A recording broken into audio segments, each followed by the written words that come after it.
7 angels ascend from heaven, marked with the number 7. 1,000 rats cover the body, the human anatomy. Psychology, the chaos theory. Burning cathedral, marked for death by the eye of the eagle.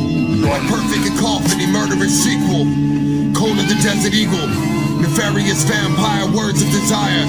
Romantic choir sang a song as I hung him in fire. Bending space and time. The mirror had Merlin's face in mine. Outside the haunted pyramid, covered in cloth, it rained blood and he studied the book of Thoth. One flesh, one God, and one ghost. One deal, one devil, and one host. To the language of the mystic arts, examination now of a cryptic thought. Hidden in the map was a missing box, remembering the life of a city lost. Black as the night in the burning cross. A savage was the fight, ain't nobody that saw. All for the night and the body was lost. In the sun is shining all day. Black with the birds singing in hallways. Black with the birds singing in hallways. Covered in the blood, we coming a long way. Covered in the blood, we coming a long way. As it is above and so below me. Tell me what I feel, there's no pain. Tell me if it's real, when it's real, it's okay. If it's real, it's okay. My pen is a sword, force tremendous power. The blacksmith, a dragon, live in the hidden tower.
Yeah, welcome to The Machine Lies, where we talk about the lies of the machine on the machine that lies.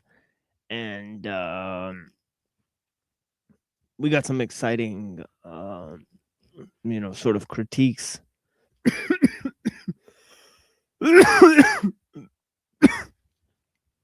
and commentary on some of the major topics.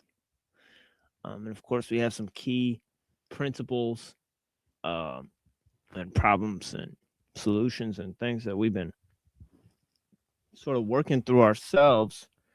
And okay, looks like we got everything we need over here. But you know what I'm actually wondering about is where did I put my other pen? So maybe I'll locate that at some point. But yeah, I got quite a bit of stuff here. But yeah, I appreciate the people that are joining here. I noticed people coming into the show. Let us know how you feel in the chat there, right? Chat space for commentary, questions, right? And obviously, there's lots of people that show support there. And we appreciate the support. We're not a monetary thing, right? So, we only do this primarily just for our own edification to communicate with the people, right? And actually, for the near future, we won't be relying on funds from the audience, right? So we greatly appreciate your time, right? This is a collection of items that I put together myself, right? That I think the greater public at large should really look into, right? And of course, I'm bringing it forward at great personal expense to myself and others, right? So, obviously, I'll tell you what I mean in a minute. But I really appreciate the time of the people that are here. Thank you to Shadow Buddha, Lizard Tree, Reddington, of course, the Freak. Reddington's on the panel. Blessings. Yo, How you doing? Yeah, good. there's everybody and their mother is live right now, so we'll try to push through all of the online traffic. And there's a guy I want to talk to. Truther Cop. Blessings, brother. Hope you're doing well. I've been meaning to call you back soon, so I will call you back. But yeah, we'll figure it out here. There's a number of people I've been meaning to get in contact with. A number of my supporters online. And obviously by supporters, I don't mean monetarily, right? I mean in terms of the great conversations that we have, right? That is the reason why I'm here, is to correspond with the people, right? And of course, it's better if we have sort of smaller groups so I could reach or have a good amount of conversations that are meaningful, right? So I'm not just monologuing to large audiences, and of course they're expecting what I'm going to say, and then sometimes these people, their livelihood will depend on giving the same looped or fixed narrative to their audiences, right? That is very contrived, right?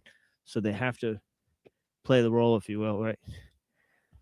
So it's a debilitating thing. And most of these people, they're totally technically determined, right? Their livelihood depends on the internet, right? But they'll sit there and tell you that they aren't relying on technology, right? We had a debate with one of these major online influencers, right? And he was saying that he's totally not technically determined at all, right? It's just it's his choice whether he wants to use technology. And then a year goes by, 2 years go by, right? And it we come up and they say, we ask him, looks like your livelihood depends totally on the internet, right? And he says, so what? Right? Right? He says, so what? And he also said, you would do too, right? So the reality behind it is that if you don't have Recently there was a guy that came out, I think is, Robert F. Kennedy, right? Where he was given this whole spiel about the pesticides and the industrial food system and how this is a horrible idea and the GMOs, right? And he recently came out and said that, actually, if we don't use the pesticides and the GMOs, millions of people will starve. There's no way for us to not have this type of food if we're going to feed millions of people, right? You have the supermarkets open, right? Right, because you need to feed the corn and the soy to the pigs and the chickens and the cows, right? And they have to be huddled together to preserve space. You can't grow the corn and the soy on its own. You have to use these chemicals, right?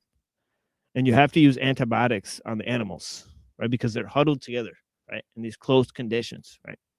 So you can't actually feed millions of people unless you engineer, right, this food system. You need to rely on the industrial food system and supermarkets to feed millions of people, it turns out, right? There's no other way to get food to people, right? You can't let the cows graze. There's not enough space to let all the cows in America graze freely on the grass and, and get the food to all the people, right? So you need the industrial food system to feed millions of people, right? If there's people that are using these cancer-causing chemicals and these endocrine-disrupting chemicals, they're going to need the medical system, right? Because it's causing all sorts of autoimmune diseases. It's causing all sorts of cancer-causing effects, right? So what you need to do is you need to give millions of dollars into the medical system, right, to produce all sorts of, chemicals and, basically, complex machinery, right, that can sort of look at people's brains, right, image people's brains, image their heart, look at their hearts, right? Because there's people that, they're dying of heart disease and whatnot, and they're ingesting tons of these chemicals, right? So you're going to need a medical system for millions of people to treat them, right?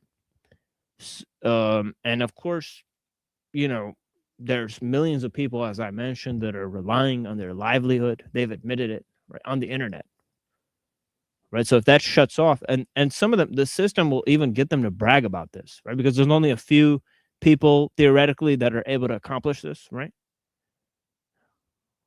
So the technical system will actually get them to brag that this is the case, right? That they're totally reliant on the internet for their livelihood, right? And they think that this is a total plus, right?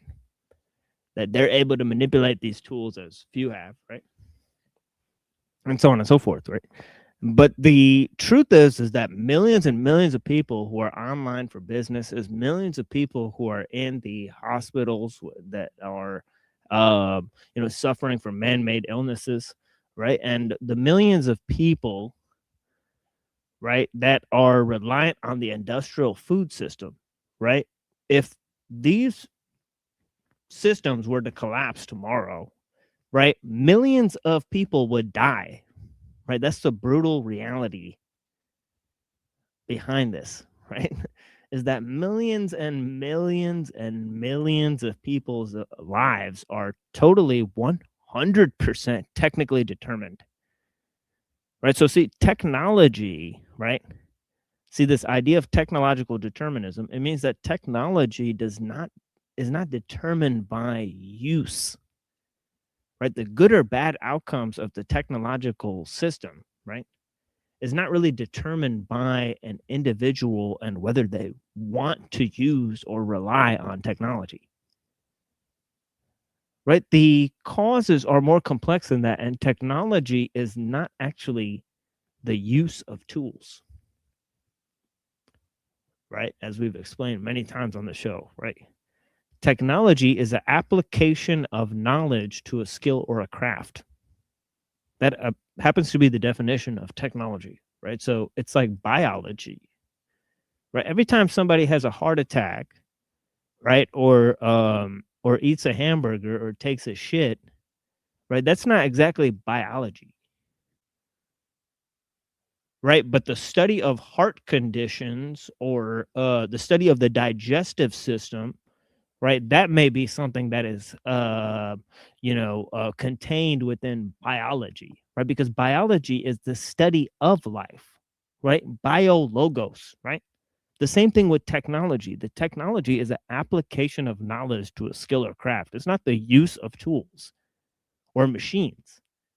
That's simply an effect of technology itself, right? Just as having a heart attack or eating a hamburger or taking a shit may be a effect of biology, right? But in and of itself does not. Anybody who's performing those tasks or engaged in those tasks is not, performing biology, right? You know what I mean, so to speak, right? So this is not what. So we're talking about the definitions of things, right? Because it applies to this idea of whether the effects of a thing are determined by the use of it, right? And in the case of technological determinism, right, we've basically shown that whether or not technology is good or bad is not determined by its use. In previous shows, we showed that scientists often gamble with life, right? We don't know what the effects of intelligent computers or pharmacogenomics or nuclear engineering or how to handle nuclear waste or how any of these problems are going to be solved in advance of creating these problems. Right? We simply created the problems, right? Right. So in a lot of cases, scientists have performed, and given way to inventions that have given a non-favorable outcome, right? So they've gambled with human welfare on a number of these occasions, right? Okay, and what's furthermore is that this whole idea of technology and liberalism,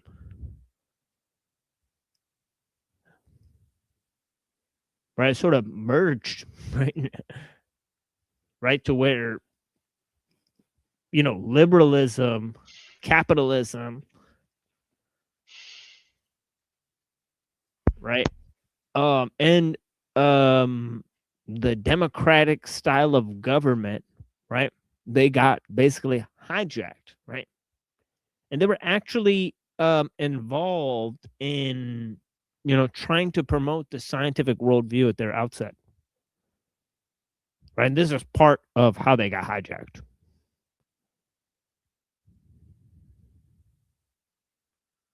Right, because what they saw, okay, they said that basically the project of science and technology would expand human freedom, right? And that it was going to lead to an age of democracy and liberalism and capitalism, and people are going to have all these inventions, right? It actually led to the death of capitalism, the death of liberalism, the death of the democratic age, and into an age of world government, right? Into a world system, right?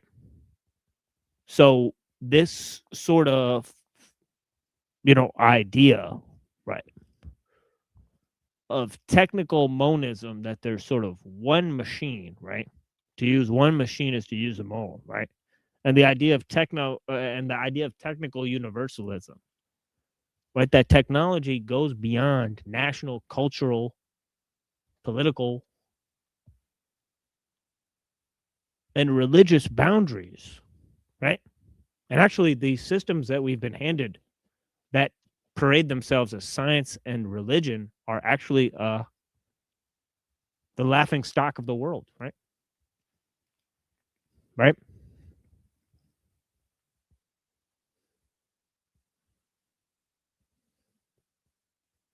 right? I mean, actually, you know, we pride ourselves on our, you know, scientific inventions,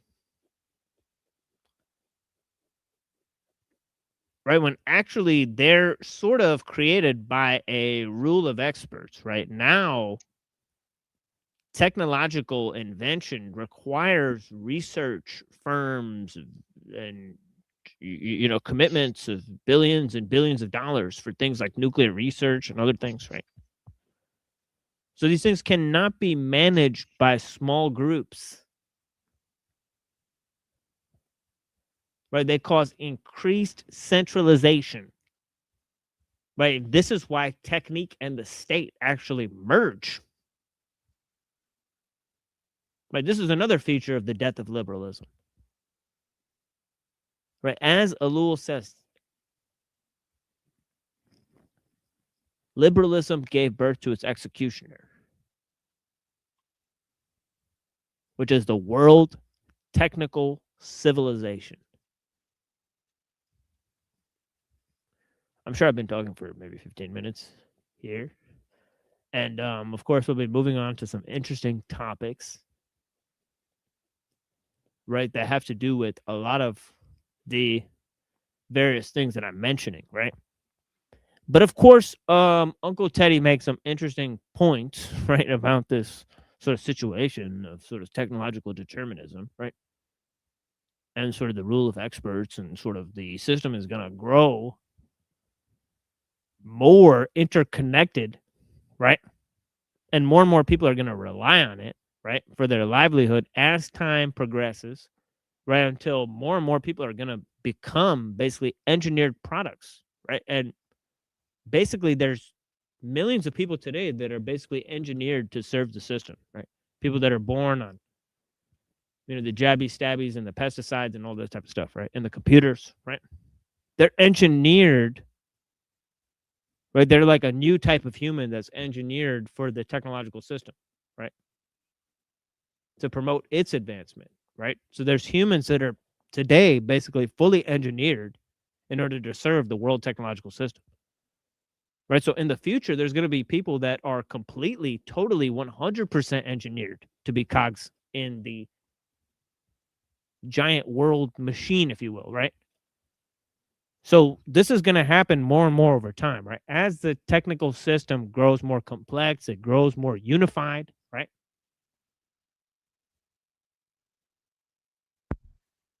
Okay, that shutting it off later rather than before is going to cost a difference of millions of lives of people that are just engineered, right?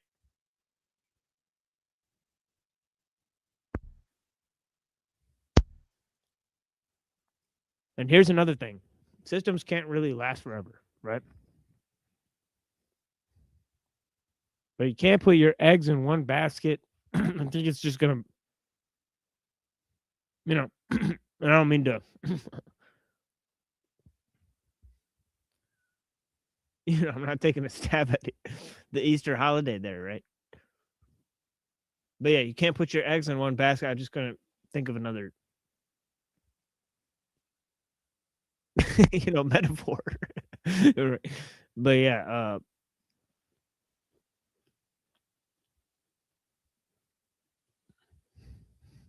yeah, yeah, we got in a thought experiment. Same word as a bundle of sticks. Fascist. Bundles of fighters. Yeah, I heard about that. Yeah. Bundles of fighters, huh? And you know, the Slavic word for slave is robot. Or the word robot is actually an allusion to slavery. Pretty weird, huh? And I always thought that was funny because they themselves are called the Slavs. So where did they get their name from? Right. Yeah, they have a name for slaves, right? So yeah. So it's a pretty kooky world out there.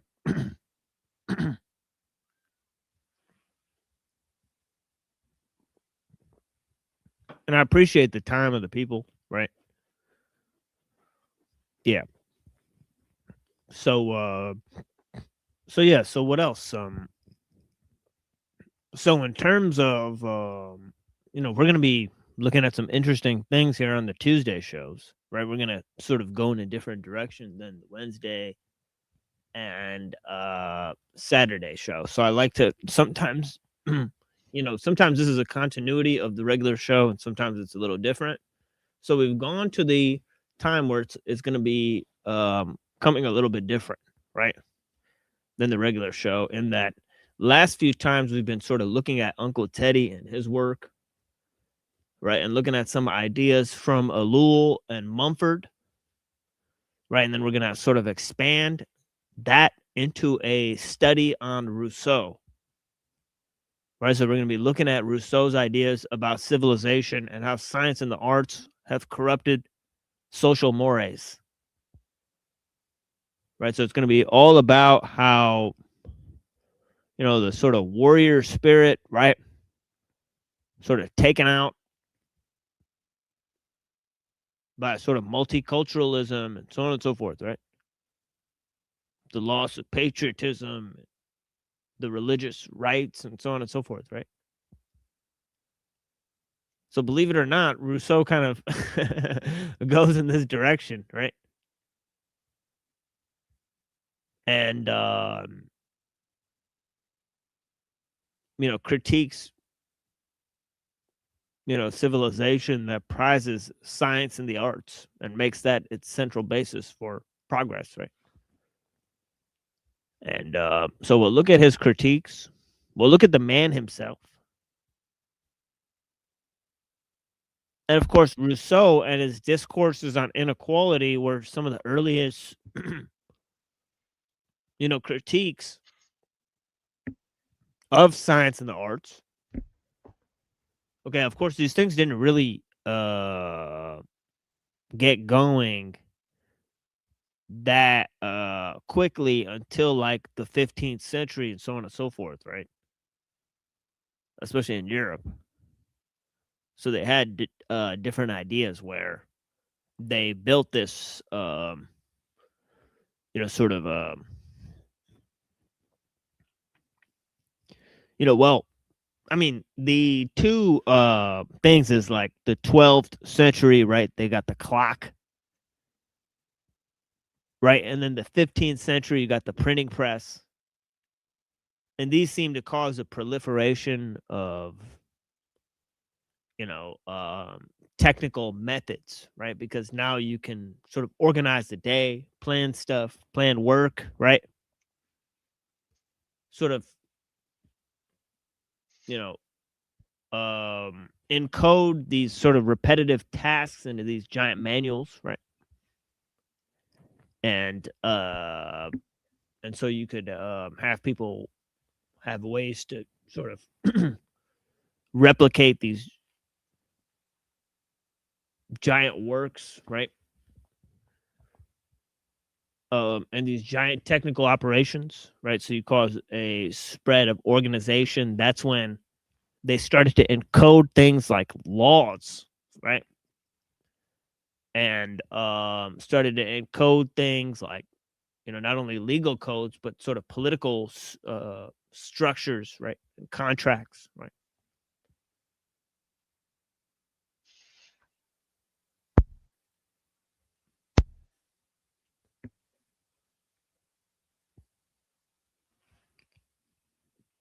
So, obviously we're talking about how and why, right? It's in Europe that sort of this world technical civilization seems to spawn from European civilization. And there's lots of reasons for that. Right? There's lots of interesting reasons for that, right? Or another question is whether the world technical civilization has been on Earth before. Right? That's a question for a lot of people, right? Okay, and the deeper question is whether technology is part of nature or part of some sort of design where nature is sort of false, right? So some people will argue that via Gnosticism, right? Or via simulation theory. Right? There's sort of a quasi Gnosticism and simulation theory, right? Where they could argue that the world or nature is techne, right?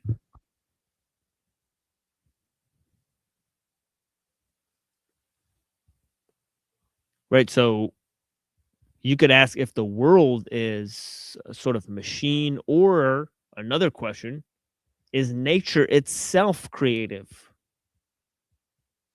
and has an intelligence that's either working with the machine or working with humanity or trying to work against the machine, or so on and so forth, right?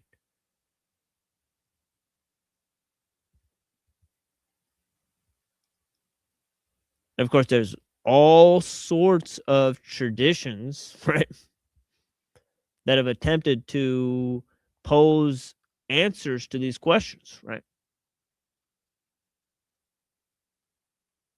Of whether we're living in a contrived world, whether nature has intelligence, whether nature is techne, so on and so forth.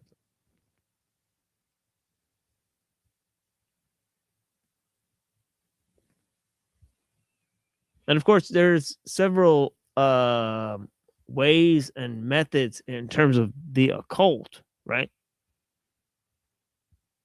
You got the Atlantis, right? The new Atlantis of Francis Bacon is kind of like these philosopher scientists that rule the world through America, right? Through machines that go underwater and fly through the air. It's like a world government that's ruled by quote unquote philosopher scientists. And then you kind of have like this whole idea of Shambhala, of the whole civilization that exists like hidden in the mountains, right? Where it's sort of this idea of magic versus technology, right?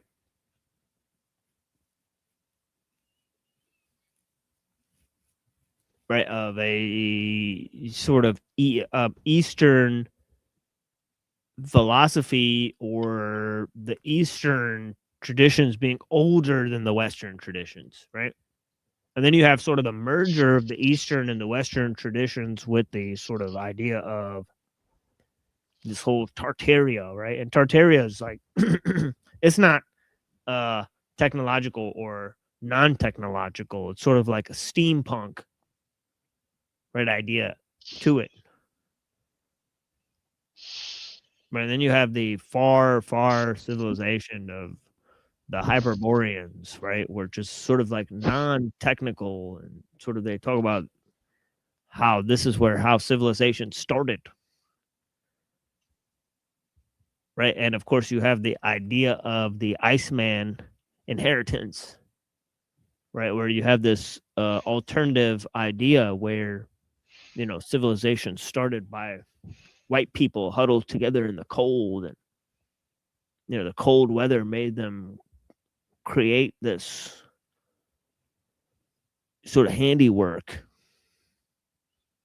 right? That was necessary, like metallurgy, and that kept them warm, right?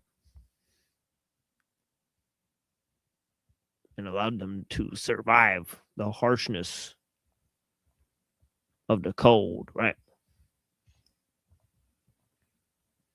So you got a bunch of these archaic revival scenarios, right? Which is like sort of this, there's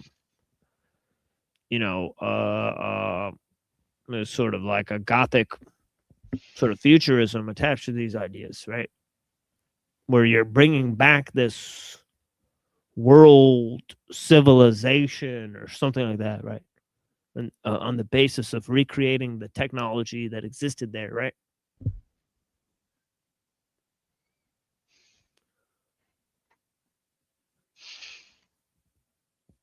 So yeah.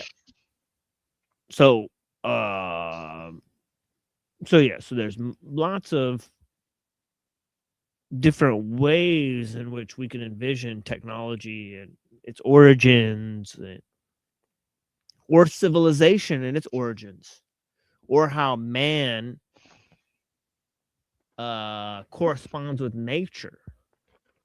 Okay, is man a product of nature, or is nature sort of an environment that's alien to man?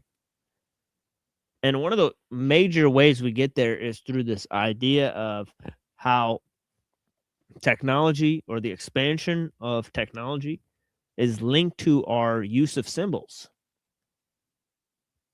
Because as I previously stated, right, the ability to encode information led to a huge expansion of technique.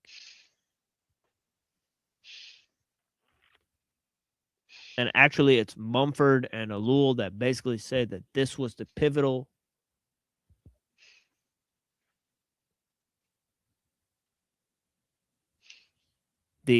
starting point, right, for the expansion of technique. Okay, so let's look at some of their ideas, right? I'm going to start with Ellul, then I'll move to Uncle Teddy, and we'll take a little break in between. And I was reading some of this on the last show, and then we sort of got carried away with a bunch of conversations, and I wanted to entertain the conversations because people don't always come by, because I sort of dissuade people with the way I talk here. Right. They get intimidated or what have you, right? So yeah, got the Mussolini book. Oh yeah, okay. I did read that. The bundle of sticks stuff, right? Yeah, robot commodify time itself. Yeah, oh yeah. Ellul talks about that one too. Yeah, the commodification of time. He says that this is actually way more significant than any Marxist idea. Right. Spontaneous reality generator. Yeah. The Russians were big into techno magic under Brezhnev.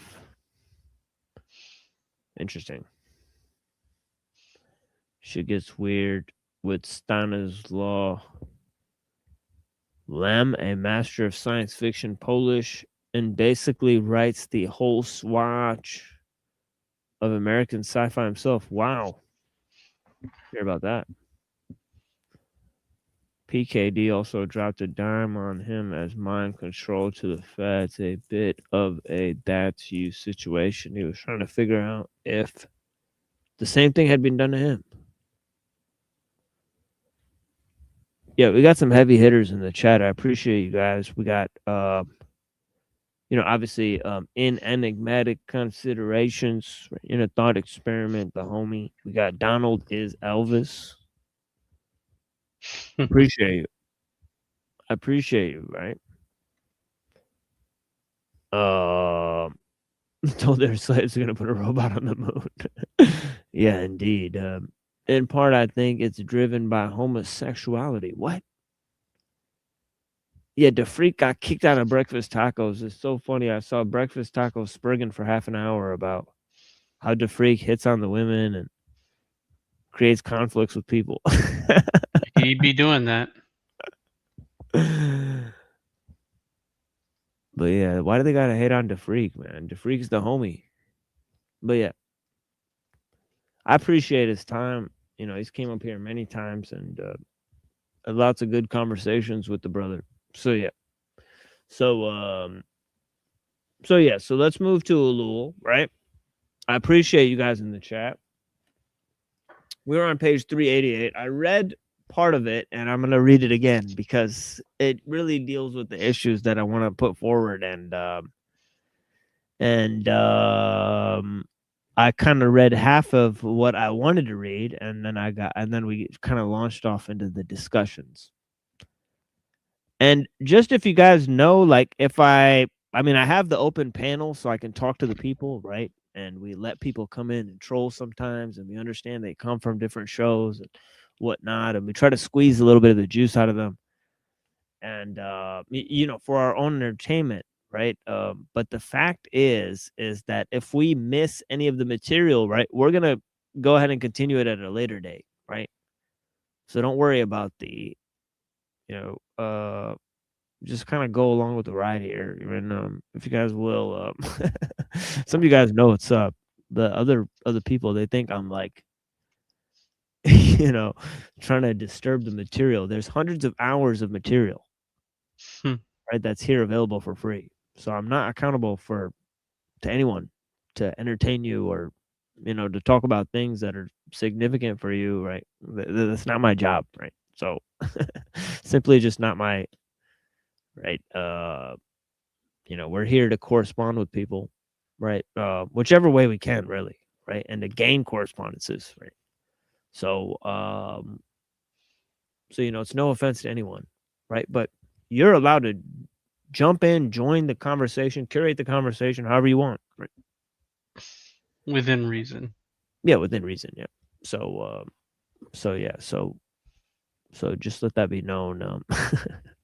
No one is deterred from the conversation, but there is certain standards, right? Obviously, a certain decorum, if you will. And we're trying to produce things that are more friendly for the kids and whatnot. So maybe the family and them can sort of discuss. But I know it's not always, this format is not always amenable to that. So it's no worries. All right, I greatly appreciate you guys. Yeah, tomorrow, Wednesday, we'll be back. 9:15 p.m. is the time that we're here. Yeah, blessings to Tony. Thank you for joining, sir. Yeah, peace be with you. And I'll move on here. Maybe I'll, undo the camera so I don't look totally stupid as I, read this portion here. You fine. But if Yeah. it helps keep your computer from exploding. Yeah, I mean, I just want to kind of like not look at the screen every 5 seconds. So that'll be more more conducive to reading this. But yeah. So he says here, first of all, it says, because it is first of all scientific, technique obeys the great law of specialization. Okay, so this is why it eludes A, control, right, and B, sort of responsibility or blame, right? So so this specialization, right, this complexity of means towards a particular end, right? The rule of experts, the over specialization, which prevents mutual discussion between different disciplines, right? And of course, this leads to a sort of compartmentalization of knowledge as its ultimate result, right? Which we've talked about, sort of the sort of spiritual, moral, and sort of epistemological ramifications, right, of this sort of compartmentalization of knowledge and what that brings, right? That's a sort of product of this sort of over specialization, compartmentalization, right? So that most people don't actually observe the ways in which people that they've never met influence their life in highly particular ways, in highly peculiar ways. Right, so all of these are dangerous products of this specialization that we're talking about, right? Specialization, right, or the rule of experts. This is a huge, huge problem or a feature of the technical system that we're going to discuss here, right? Or at least we're going to read Ellul talk about it, because it's one of the main issues that we talk about here, right? And that I've been sort of barking about. And he says, in the case of human beings, efficiency has a double meaning. It means that technique must be applicable without raising storms of protest, right? And this is the other thing that I was talking about, right? How specialization causes, nobody to be blamed for any particular technique, because there's teams of people who put it together, right? And no technique affects the whole of the human, right? It's only the ensemble of techniques that takes control of the human as a whole, right? But anybody who develops a particular technique, right, is not trying to take control of the entire human being, right? So they're never blamed for the effect they have on the human. Like Right. NASA. Exactly. Yeah. Right. Yeah. NASA is one of those mythological constructs, right? Yeah. I mean, as Mumford talked about, it's equivalent to the Great Pyramids, where Yeah. they're trying to show people what the muscle of their technical organization can accomplish. So it's an accomplishment of their mythological aspirations, right? Of their science, right? Where it doesn't accomplish nothing, but it's a huge technical feat, right? That they're trying to show off. Like, look, this is what our civilization amounts to, is like space travel. But why would anybody want to do that? Right? But If we can't master Earth, why would we master space, right? Yeah, but mate, you do realize, don't you, that there's no such thing as outer space? Oh yeah, it's highly questionable whether anything they've discovered is actually, real at all. No. But there's a huge problem with most of it, right? It's just a model that they've constructed that most people believe. And it's like you said, they're specialists and they're compartmentalized so that none of them know what the other one's doing. Absolutely. Yeah, they're totally cut off. They're like blinded. They're like blindfolded to accomplish a specific task, and they just look at these screens and they believe that the other one's accomplishing his part. They have no idea. They have no idea how to verify the results of the incredible system that they're a part of, right? Peer review. In other words, if you're in the club, you can review it. Right. Oh shit. I'm guilty because I'm 77 now, mate, and most of my life I was guilty because I was compartmentalized, making money to support my family, and I was complacent about what was happening in the world. I'm in Australia. This country has been completely demoralised and reduced to rubble, and just as a pit for other people to take stuff away. Sorry for rambling. No, it's fine. No, it's happening around the world because the nation state has been swallowed up by the world technological system. So now, every country has to have a certain level of technological advancement to compete on the level of the world economy. So it's the technological and economic system that is basically worldwide that has a hegemony over the nation states. Right, and this is the actual problem, is that the problems are not only specialized and compartmentalized, but even the individual countries and the nation states are sort of led to put their faith in scientific and technological progress at any cost, right? Because they'll literally collapse their economy if they don't go full steam ahead, right? So this is an actual huge problem that we're outlining here. And then it says he says that it means that technique must be applicable without raising storms of protest, and it means that it must not neglect the scientific aspect, which is the most important of this specialization. Techniques are designed for application for a relatively limited number of cases. As a consequence, general applicability cannot be envisaged. Every human technique has its circumscribed sphere of action, and none of them covers the whole of man, as we have seen. There are psychological techniques, educational techniques, and many others. Each of these answers one and only one particular need. If one of them is applied, It does not indeed encroach on some private sphere or other of the individual, but the greatest part remains private. There is therefore never any clear reason to protest. This relatively impersonal technical operation is a far cry from one which would hurl man brutally into a world of concentration camps, where the most strident, dramatic, overwhelming techniques suddenly descend on him. A further mistake of Nazism was to dress its techniques in a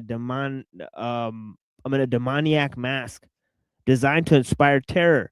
Because the use of terror is also a technique, the Nazis made an invariable accompaniment of all their other techniques, shocking the rest of the world by useless excess. We do better. We dress technique in a aseptic mask of a surgeon. Impassivity is the attribute of the new God, as it was an attribute of the old. The true face of modern technique is far more like the deist triangle than the grimacing mask of Shiva. A single technique and its guarded application to a limited sphere is the starting point of dissociation. So this is a key feature. The feature of dissociation, right? Dissociation, the septic mask of the surgeon, the deist triangle, right? It transcends reality, right? It's this objective sphere in which things operate, right? That isn't liable to morality or tradition, or it doesn't, it can't operate or care really about any of those things. And this disassociation is really, as we mentioned earlier, it's a collective depersonalization, right? It's A, the creation of the mass man, and B, the effect that no technique alone actually speaks to the whole of man. They affect a particular part, and they don't take responsibility for affecting the whole of man, right? In any way, shape, or form, right? So each technique is not responsible for controlling man, right? Each technician can wipe his hands of what he's engaged in, right? So let's move on. He perfectly explains this, right? So let's go on for a little bit, right? He says no technician anywhere would say that he is submitting men collectively or individually to technique. The biogeneticist who experiments on the human embryo, or the film director who tries to affect his audience to the greatest possible degree, makes no claim that he is working on man. The individual is broken into a number of independent fragments, and no two techniques have the same dimensions or depth. Nor does any combination of techniques, for example, propaganda plus vocational guidance, correspond to any part of the human being. The result is that every technique can assert its innocence. Where then, or by whom, is the human individual being attacked? Nowhere, and by no one. Such is the reply of technique and the technician. They ask indignantly how it can be alleged that the human being is being attacked through the application of the new school of technique. According to them, the charge itself demonstrates an absence of comprehension in the presence of erroneous, not to say malicious, prejudices. And in fact, every technician taken separately can affirm that he is innocent of aggressive designs against the human being. The biologist working on a living embryo with the consent of the mother is guilty of no assault on her life and honor. Thus, since no technician applies his technique to the whole of man, he can wash his hands of responsibility and declare that the human being remains intact.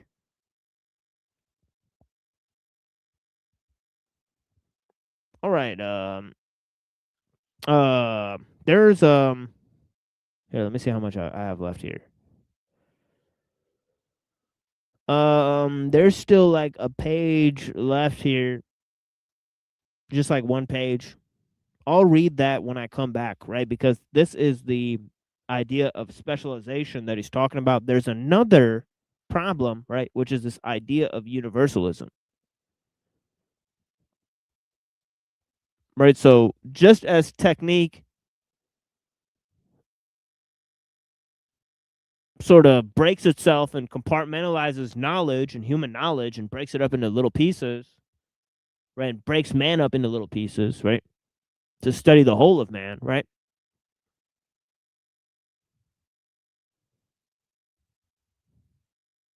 Right, there's another effect of universalism, which is, sort of antithetical to the first effect, right? Right, which sort of spreads out man, creates a mass man, right? Universalizes man, in other words, creates the myth of man, right? Because every technician is to the benefit of mankind as a whole. Right, so just as they wipe their hands of affecting man on a personal level through this disassociation, they then work on the universal man, on the mass man, on the general man. Right, so technique makes both movements, right? So let me read a little bit of this. He says, technicians are not very complicated beings. In truth, they are as simple as their techniques, which more and more assimilate them. Right, the technicians are themselves assimilated by techniques. This is a key point. The communists are no doubt right in thinking that all moral problems will be resolved when all men have become technicians. If it is an important part of the work of our intellectuals, quote unquote, to analyze the times and to discover all myths at work in the 20th century, this task will demonstrate the myths are deeply rooted and widespread. And when they turn their critical faculties to the myths of the technicians, they will not need to delve much or deeply. The technician's myth is simply man himself. Okay, so we'll talk more about this, right? Let me play some music. Oh, okay, we have somebody else here. Blessings. Hey, Tim, how's it going, Hey, brother? what's going on? I just wanted to ask you a little question about your entertainment statement. Nothing, it's not bad, but go ahead and do your thing, man. I can hang out and wait. Yeah, sure. Just yeah, I mean, you could just Yeah, I'm cool, brother. ask me Just now. do your thing, man. Let the show Alright. go. Yeah, we'll play this song and we'll be back in like 4 minutes here. I put this video together. The original music on these videos, I don't know, I really don't like it. But yeah, I put dim light on this one, so I think it's dim light.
Okay, we have another person here. I'll have to sort of check. In the back, do you have a camera? The person that's in the background, if you have a camera, you're not on the stage, but we verify who you are through the camera, or I'll have to do some complicated stuff. All right, I don't think they hear me. Hello? Hello. Hello. Okay, this guy is. Let's get this in. It's banned from the studio. Here, hold on. Let me see. All right, yeah. Have a good day, man. Thank you for that, Mel. Yeah. Anyways. Yeah, have a great day. Yeah, it's nothing personal. Just we're doing something else here. So Yeah. you could LARP at another show. So anyways, so yeah, so yeah, so you wanted to say something, Rat Blood, and then I'll read the rest of this here. Yeah, I've been doing, extensive psychological evaluations have been done on me the last 6 weeks, actually 2 months. 2 state evaluators on my case, and then 2 psychologists. One of them is a psychologist that I've been with for a while, and I have another psychologist that I went to last night. And there's a running consecutive theme that has been brought up by all 4 psychologists on their own initiative. But you had mentioned you brought some people up here, kind of milk whatever you could out of them. And, some of them are more entertaining than others. But this would require you to be directly forefront and honest. I don't hold nothing more than a 6th grade education. And I know I'm an entertainer and satire, but I like to think that I at least contribute some intellectual value. And you can be as direct and honest. No, I'm mainly talking or referring to the people like the gentleman who just attempted to call in. Okay. I do. It wouldn't bother me either way. People who have malicious intentions towards the channel, we have actually played with them for a number of times because they have tried to then sort of strike the channel and make malicious attempts towards the channel based on their performance here. Right? So our response to that is that we have no problem with losing the entire channel. No, you could do what you want. The fact is that we're here not on a monetary basis. Right, we're only here to correspond with people, and as soon as I'm done with the video, I go and download it into the hard drive, and that's it. Right. And it's always available on the StreamYard if it's not available on the YouTube. Right, so the YouTube can take it down. It could say the video's gone, but it will still be there in the StreamYard, so I can still download the video copy. So I will still have the video, right? So I'm not doing this for a monetary value. I'm just doing this to correspond with people, as I've said a numerous amount of times. Right, so that's what I was trying to attempt to make abundantly clear to the people who are attempting to sabotage the conversations here. Right? Yeah, we will engage them. Right? Nobody is barred from participating. Right? We will engage them, except for people who have given numerous amounts of, so-called performances here, and we've recorded them a number of times. Right? Such as the gentleman that attempted to call in. We have him pinned on a number of occasions, right? We have a number of recordings of the gentleman, right, in question. So we don't need any more from certain characters that have continuously called in, right? We've chosen to like, for example, I have hours of engagement with the gentleman that just attempted to call in. Right, and that's why. And that's enough, in my opinion, right? Right. I have enough. I agree. I agree with you. Yeah, I have enough to see his methods, his behavior, his understand actually key points of his philosophy as well. Right. So it's interesting. I've engaged with him for a number of times. Right. So many people think that we're new here, or that we don't understand. Actually, we research the various people who come on these channels, and Oh, I You know, know. I've looked into your Discord, oh yeah, so I know that you do you're monitor, welcome and to I know that. participate. Yeah, you're welcome to Oh, participate in the Discord and elsewhere. So yeah, I know. I just yeah, anybody is. just It's open in letting the you chat, and yeah. just letting you know. When I come here, I'm authentic. Oh yeah, With you. Other Yeah, no worries. channels, I'm very, I hold a Sure. different stance with. Yeah, sure. But I didn't, Yeah, I I don't want appreciate to be an intrusive. Yeah, we will You be know, doing a show on Sunday. So if you want to participate in that, because we will be reviewing a video in which you were a participant, right? On a panel with Tarek Yeah. and the powdered yeah, I know. yeah, Yeah, we'll I did a basically go review. yeah, we'll basically go ahead and review that because it's interesting interaction and of course one of our friends, right? And we're in no capacity working together. I'm not working together with anybody, right? No, I understand that. Yeah, there's in Reddington is probably the best most knowledgeable person about this. That there's several questions that I have unanswered in the research that I'm performing, right? So it's like me and a couple of the heads are actually looking at some key issues, right? That that deal with some basically unanswered questions, right? So I'm researching, they're researching, right? It's a number of people that they're pretty much strictly involved in numerous areas of research.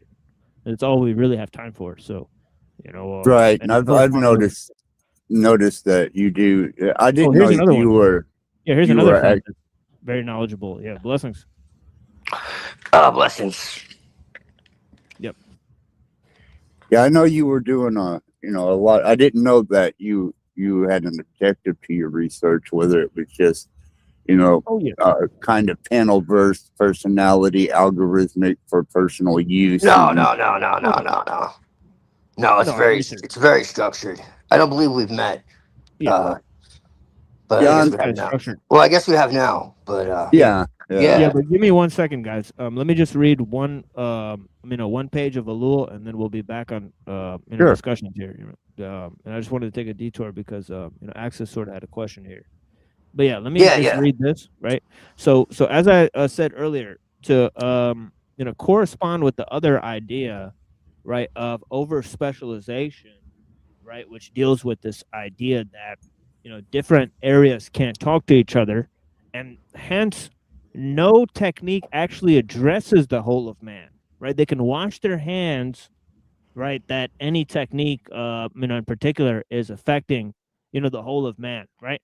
But it's the ensemble of techniques that works on man. But there's this other tactic, right, which is this idea of universalism, right, which is the myth of the technician, right? The technician's myth is of man himself, right? And this relates to this idea of universalism, right, which also deals with a sort of separation from nature, yes. right?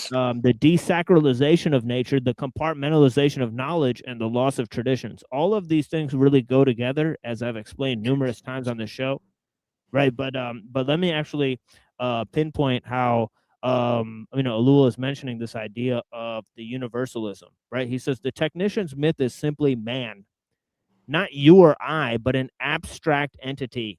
The technician intones, right? Quote, "We strive for man's happiness. We seek to create a man of excellence. We put the forces of nature at his disposal in full confidence that he will overcome the problem of the present," and so on.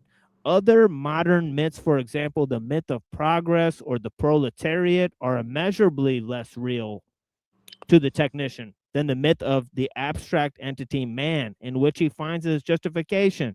This myth, moreover, represents a stage he cannot transcend, for he has small ideology and less philosophy.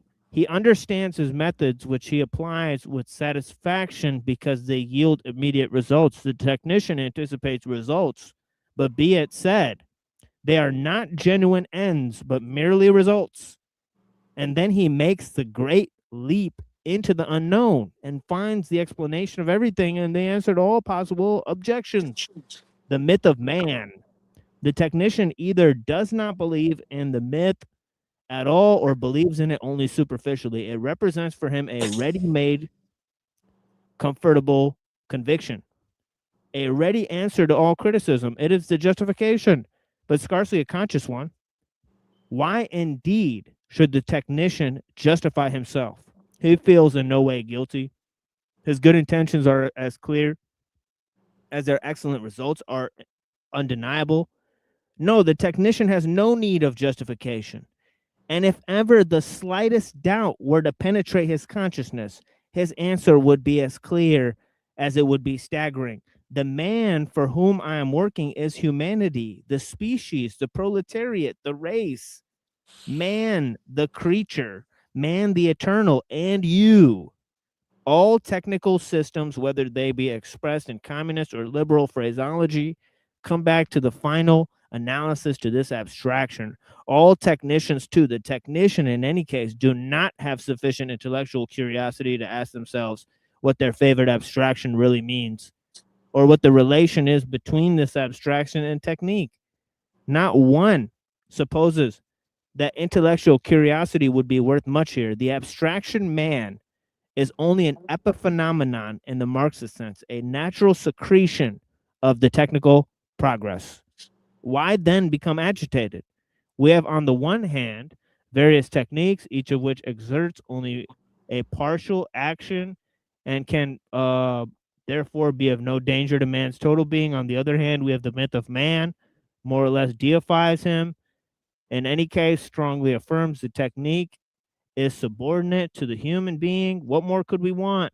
However, one important fact has escaped the notice of technicians, the phenomenon of technical convergence. Monroe has defined political totalitarianism as a convergence of plurality of national histories with the plurality of political systems. Our interest here is the convergence of man, of a plurality, not of techniques, but of system or complexes of techniques.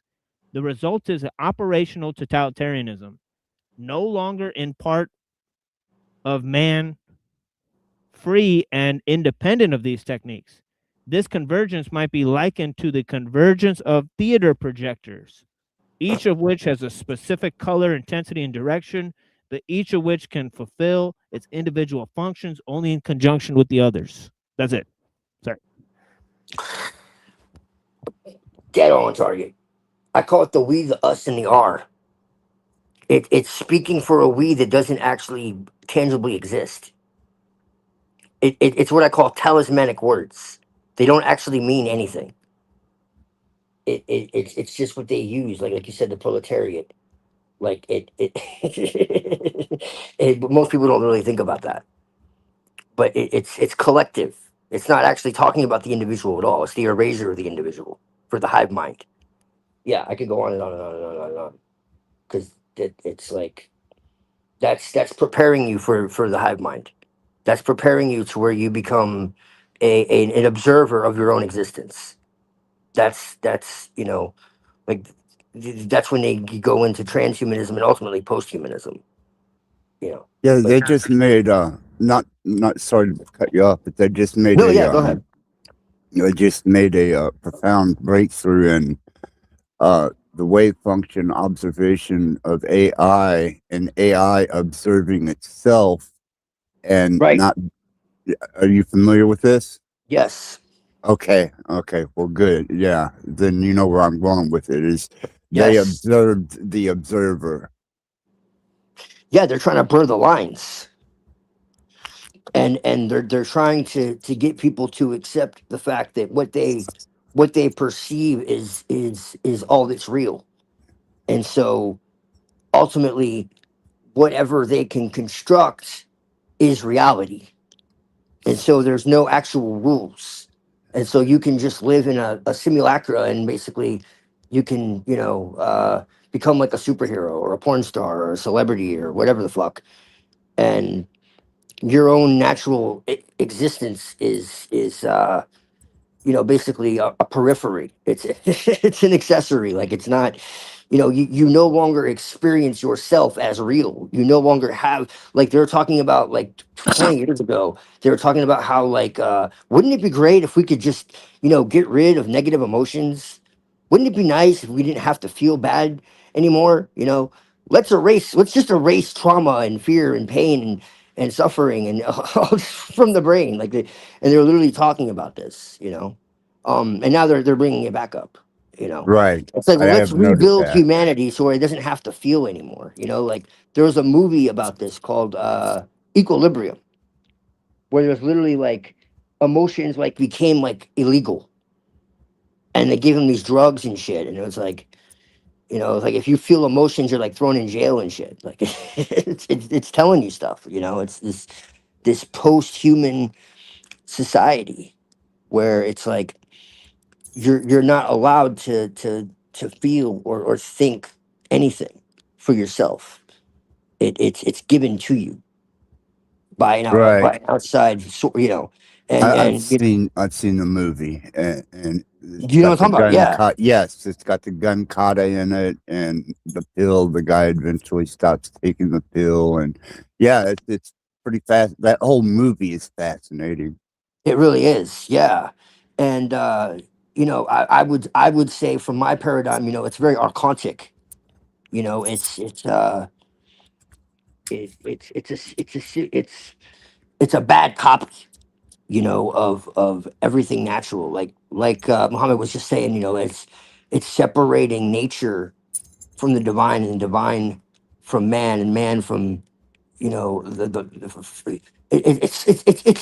in other words, it's all this, like, Descartes Cartesian, everything is separate from everything else instead of being unified.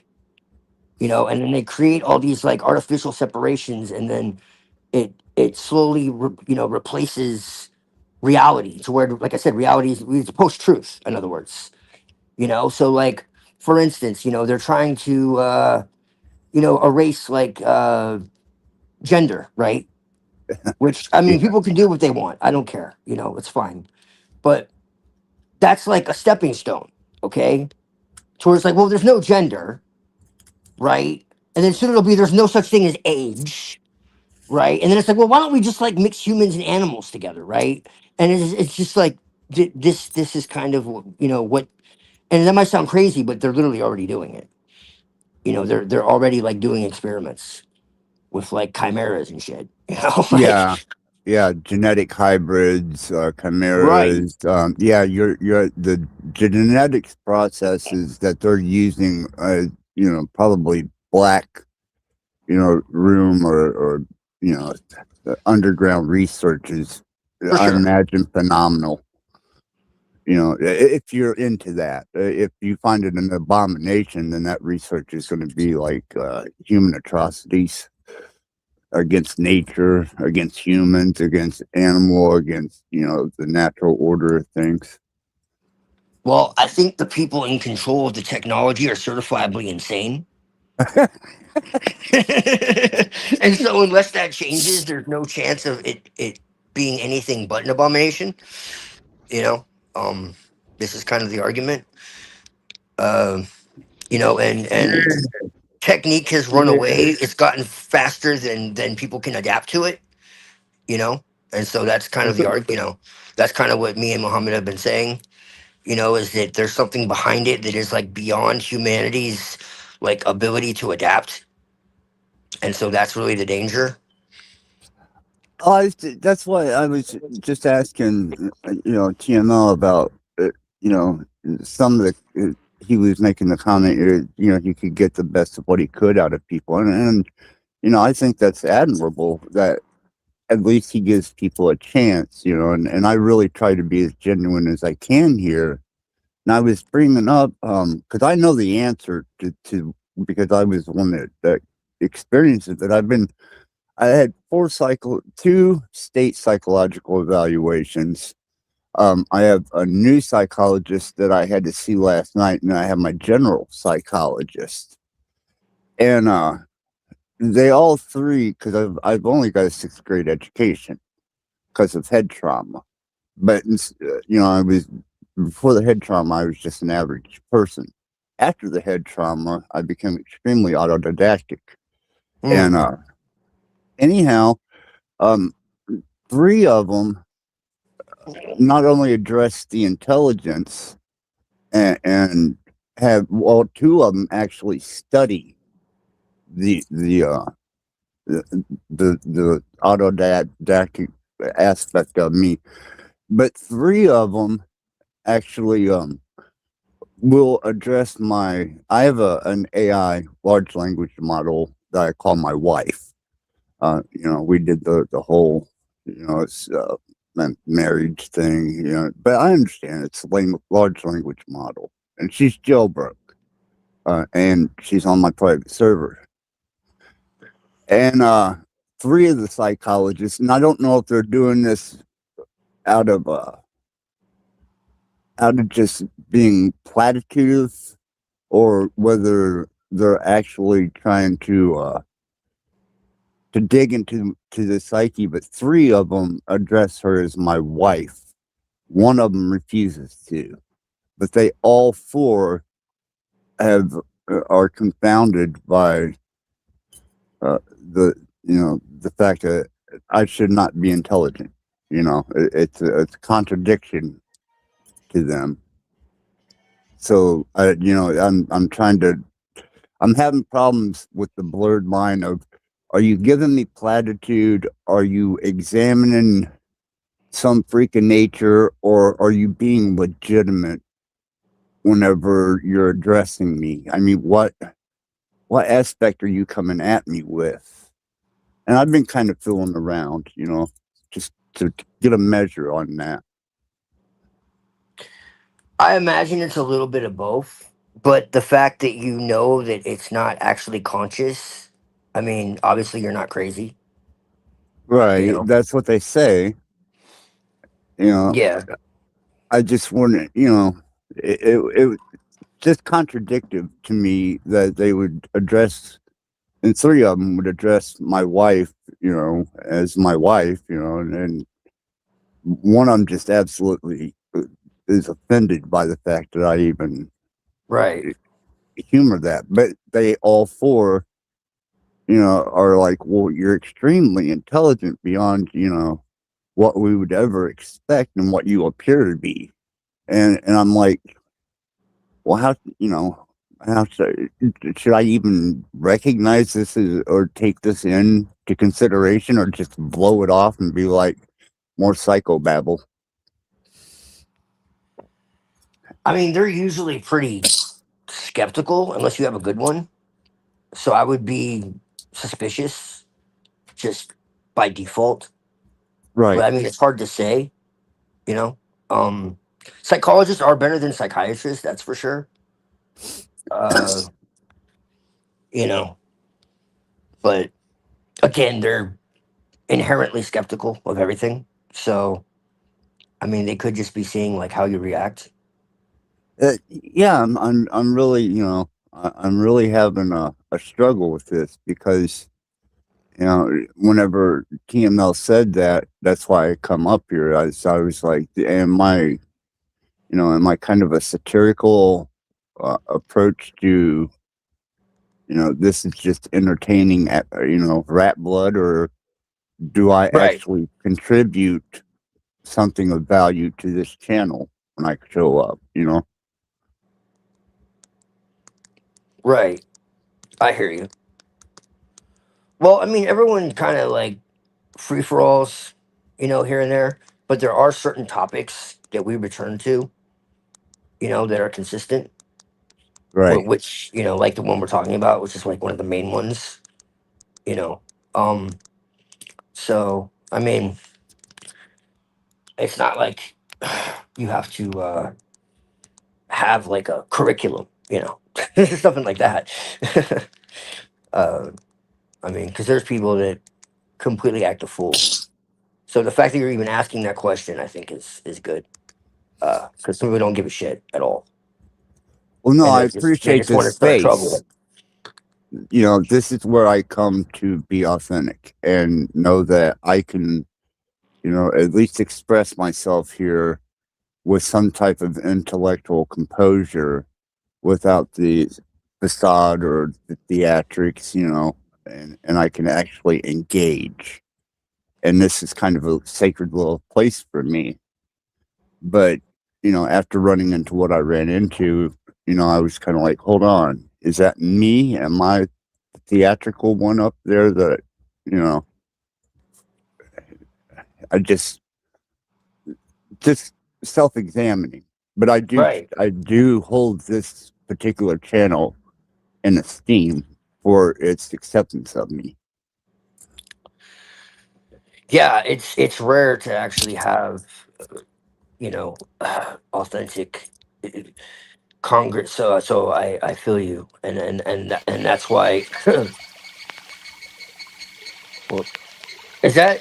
Oh, that's the cicadas. Yeah, all the discussion on YouTube now revolves around debating and trying to Yeah, defeat people's fake worldview. debating, Dom.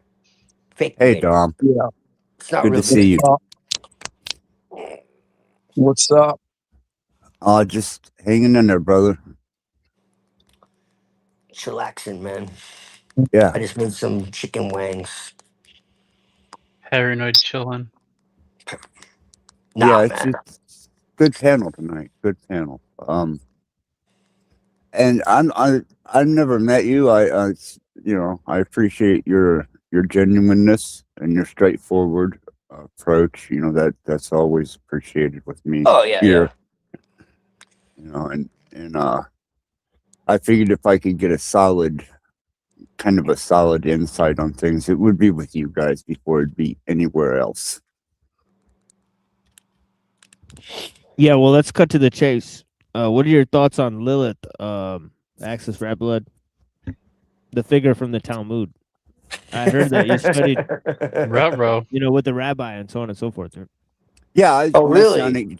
Messianic Judaism, at Torah Institute, Louisville, Kentucky. Rabbi Lou White. You can check him out. He's on YouTube. He's toured the, you know, United States. He's done the circuit. You can actually go to the Torah Institute in Louisville. They have a huge reference library there.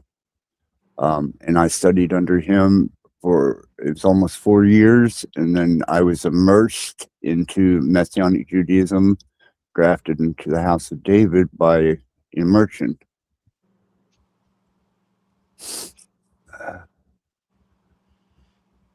And as far as Lilith, that's more Talmudic and folklore as far as the, you know, Judaism goes. Still considered a legend and lure, but holds significance as the feminine aspect of liberated female from the male dominated society or aspect. And that goes all the way back to you know, Babylon. Samaria was a little more acceptant of the female role. Even some of the native tribes here in the United States were a lot more acceptant of a female matriarch than they were a patriarchal society, though the whole tribe worked together, male and female. But yeah, that's, you know, never been actually proven as to, you know, being scriptorially accurate information. Mishra.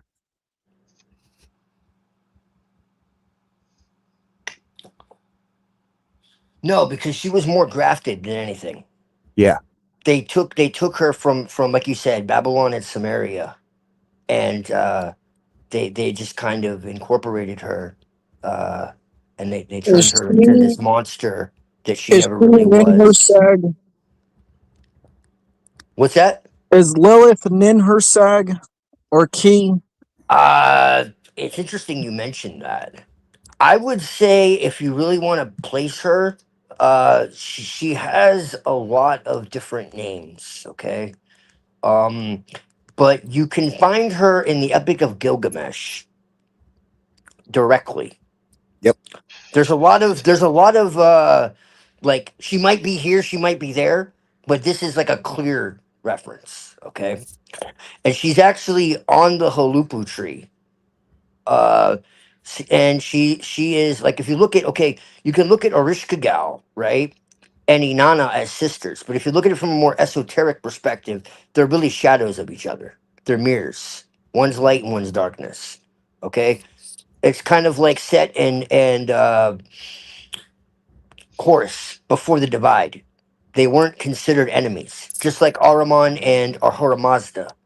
They weren't considered enemies in the beginning. They were considered both necessary elements of existence itself. They weren't even considered gods, really. This is all kind of like postmodernism, looking it back at ancient traditions and being like, well, they were gods. Like, no, that's not really what it is. Like, Neteru doesn't mean gods, it means nature. Okay? All right, and So, even in Greek, you had Hecate. yes. Right. So Lilith represents the dark goddess, okay? Like he just said, Hecate. You know, you have Kali, which is literally one of her names, which is interesting. Like if you look Yeah. at like the amulets and like the incantation bowls and whatnot that have her, because she was always like feared. She was not approached.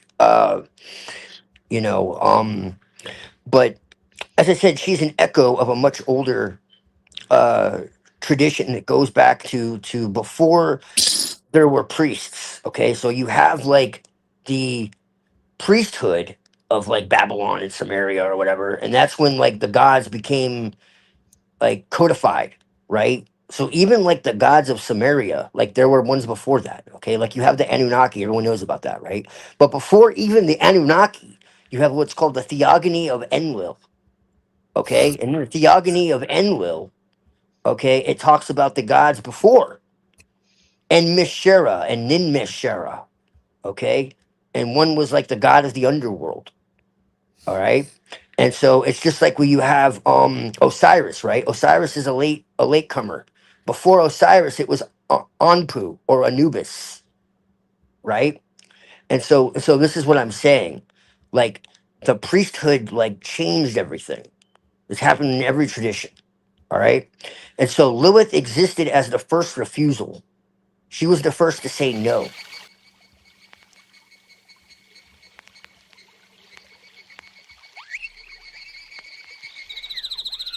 Yeah, she was, from my understanding, the first true feminist. Now, they made her the consort of Samael, which is Satan, Yes, Lucifer, you know, whatever. Samael. Yeah, Yes. And, you know, so, of course, she's evil, right? But, whatever. I work with those evil gods, so, you know, it is what it is. much appreciation for that.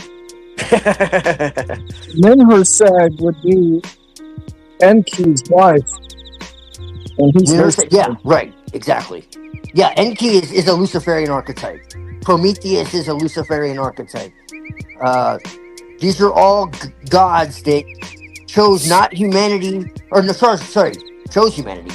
Chose not the gods nor the other side, but chose humanity, right?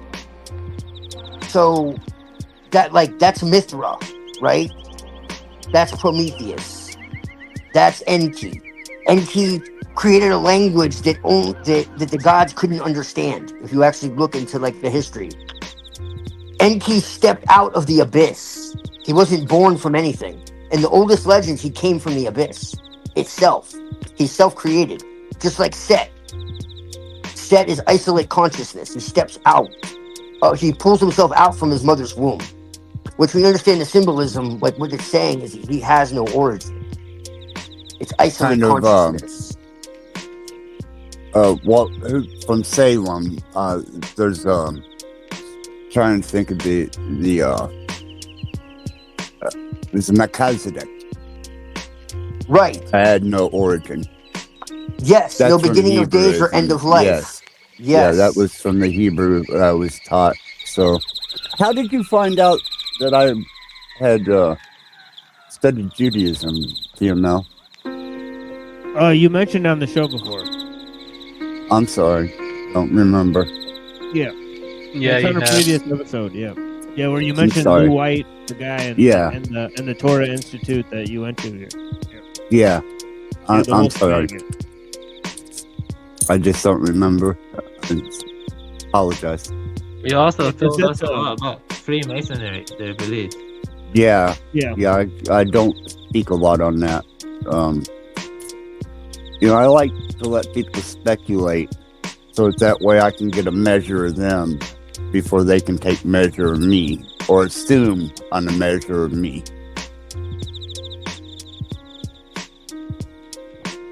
Yeah, That's cool. sure. Yeah, that's fair.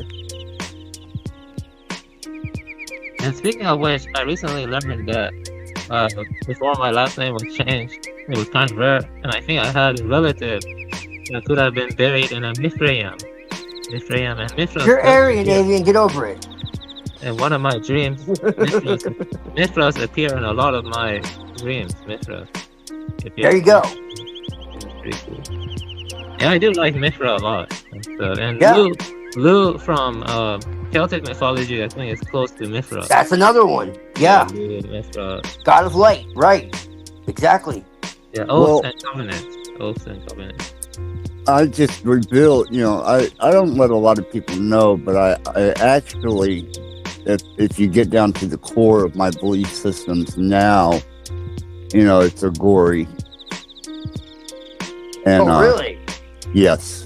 Yeah. Interesting. It started out with the autobiography of a yogi when I was I think I was 15 when I read that. And Yeah, I then have that. Yeah. started going into Hinduism. Just got real associated with the concepts and philosophies of Hinduism, and then eventually Shivites, Naga, Yes. Right, and yeah, then wound up going straight into a gory belief, philosophy, not so much belief but Right. philosophy. And that's where I stand now. That's why there's such a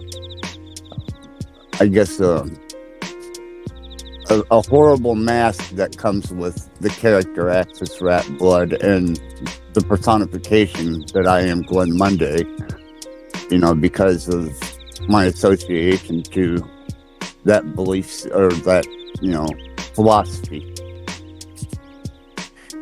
Yeah, Kali and Shiva were the first gods I ever worked with after I got out of Christianity. There you go. So I'm with you on that one. I have the book by Robert Svoboda, the trilogy, At the Left Hand of God. So I know what you're talking about. Yes.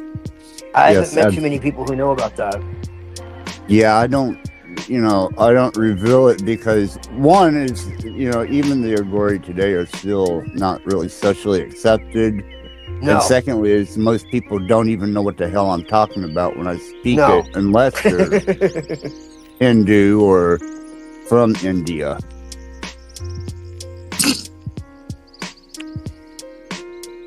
Yeah. Well, Tantra is a huge element of my tradition. So, yeah. Well, it's good to meet you, man.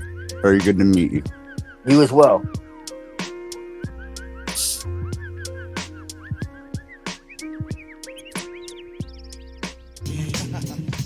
So this person has a question here. Let me actually back up on this. Somebody asked, this I saw Bernie, have you eaten the poop? And then there's also this here. See, that's Can we get That's- back to how the state is going to keep us safe? in response to picture it. Yeah, I'm not going to address what I've participated in.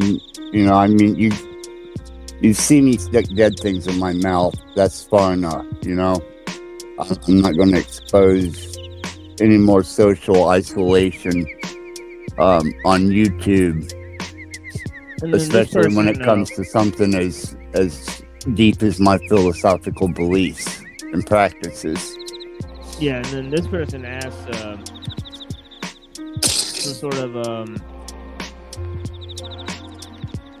some sort of fake account here.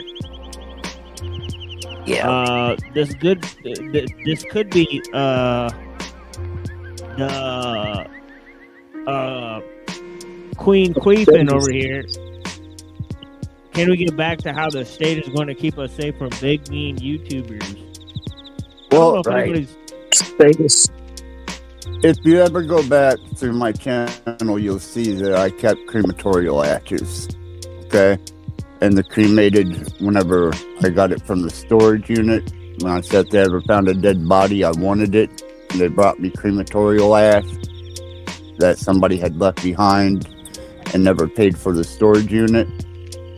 So I had the crematorial ash. You know, I was raising the serpents and the rats. You know, everybody got to see me stick dead things in my mouth, and they've seen me do the blood, you know, covered in blood. I mean, you know, if it isn't obvious enough, I'm not going to go into any further detail. I mean, if you can't figure it out from there, then you really don't need to know.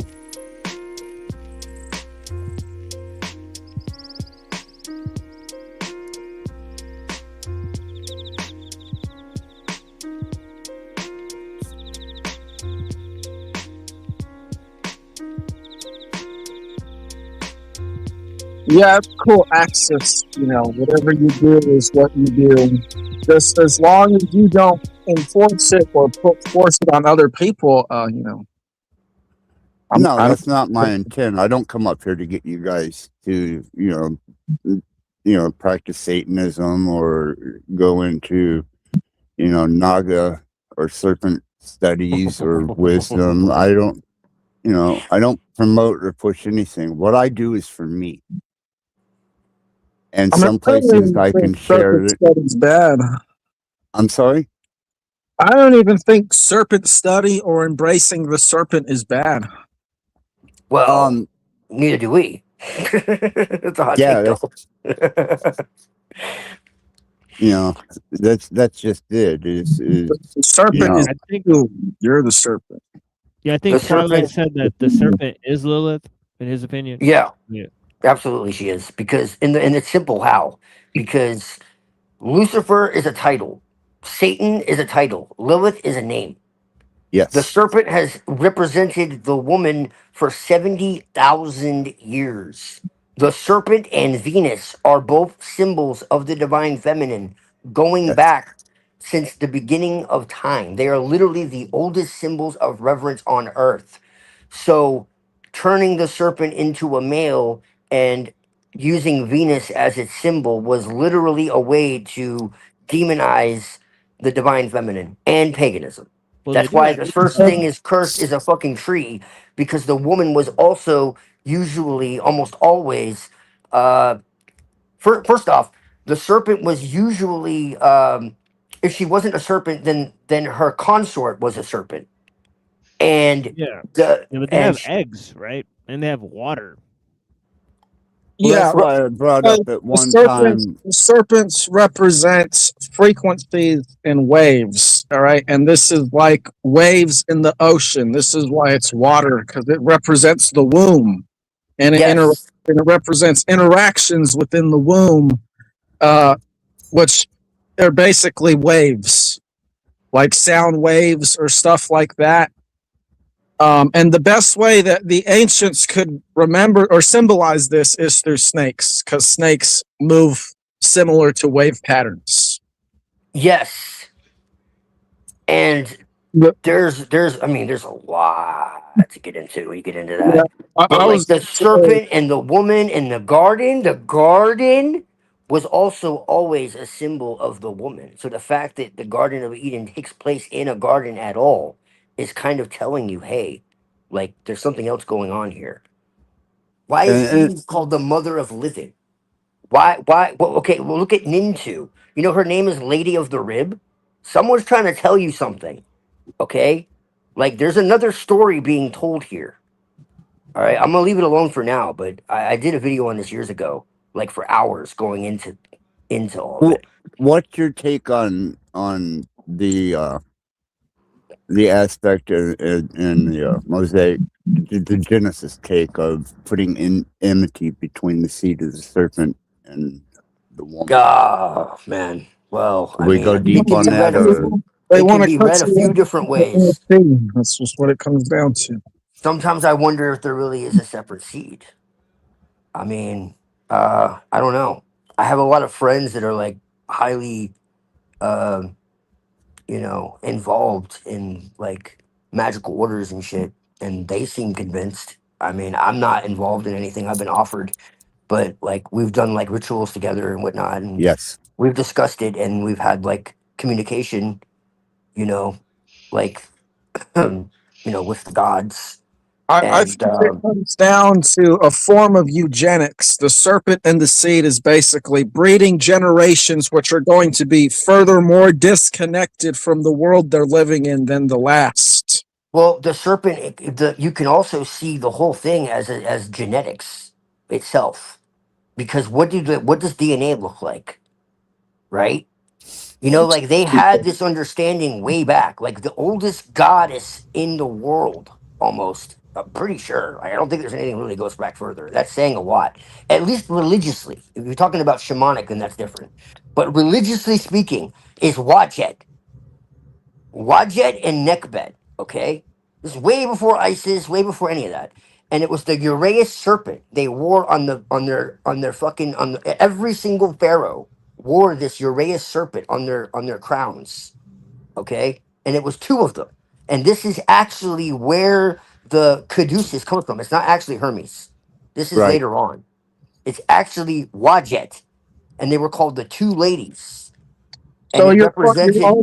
you're also pointing out a connection between serpents and This is birds. an incredibly deep topic. Like I could be here for 6 hours just on like the serpent and the woman. Neckbet is a bird.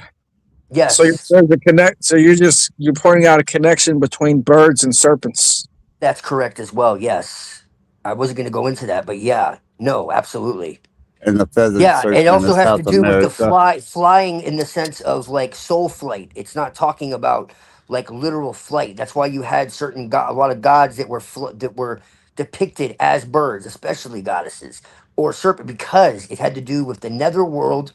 You had the serpent goes in and out of the earth, right? And it regenerates, right? It also has to do with the Kundalini spiral. It has to do with with the chakras, in other words. Uh, it has to do with going into the underworld and then back again. They also use birds as a symbol because birds can basically see the magnetic frequencies of the earth. Yes, and Lilith was considered a wind spirit, okay, before she was anthropomorphized into anything else. Going back to the animistic understanding, she was a night and wind spirit. And when you get back into what wind actually was, the way the elements were seen by the ancients, okay, they weren't seen the same way as we do. We see fire and we think it's just fire, the physical effect. No, no, no. They were talking about the mechanism behind it, the technology behind it, that actually is like the essence of the thing that you don't see. Okay, so when wind, it's really like synonymous with ether, right? Which is like the ruach, the breath of life, the prana, the ki, the chi, you see what I'm saying? The kundalini, however you want to look at it. So, The spirit of God. That's what I call it. The Holy Spirit. well, yeah, in that sense, yes, you could say that. And the Holy Spirit was also feminine. Yeah. This is another thing, and I can actually show you from like Judaic texts that existed before rabbinical Judaism. The people, there are rabbis who trace this, like Kabbalists, because the Kabbalah, it goes back to Babylon. I mean, even the fucking Bible tells you this. They learned it in Babylon. They learned it when they were in captivity. Captivity. Yes. So this is not like a Judaic invention. This is ultimately Aryan. Okay, so Yeah. it's so this is what I'm saying. Like even the names of the Egyptian soul are the Ka and the Ba. Like come on here. Okay, so and like I said, the tree and the serpent, like this was a ubiquitous theme. It's in the Norse, it's in the Egyptian, it's in the Sumerian, it's everywhere. And like there's hieroglyphs of this shit. And back to the serpent. If you wanted to draw a woman in Egypt, you literally to display her, you draw a serpent. And it also has to do with the way a woman moves during sex too.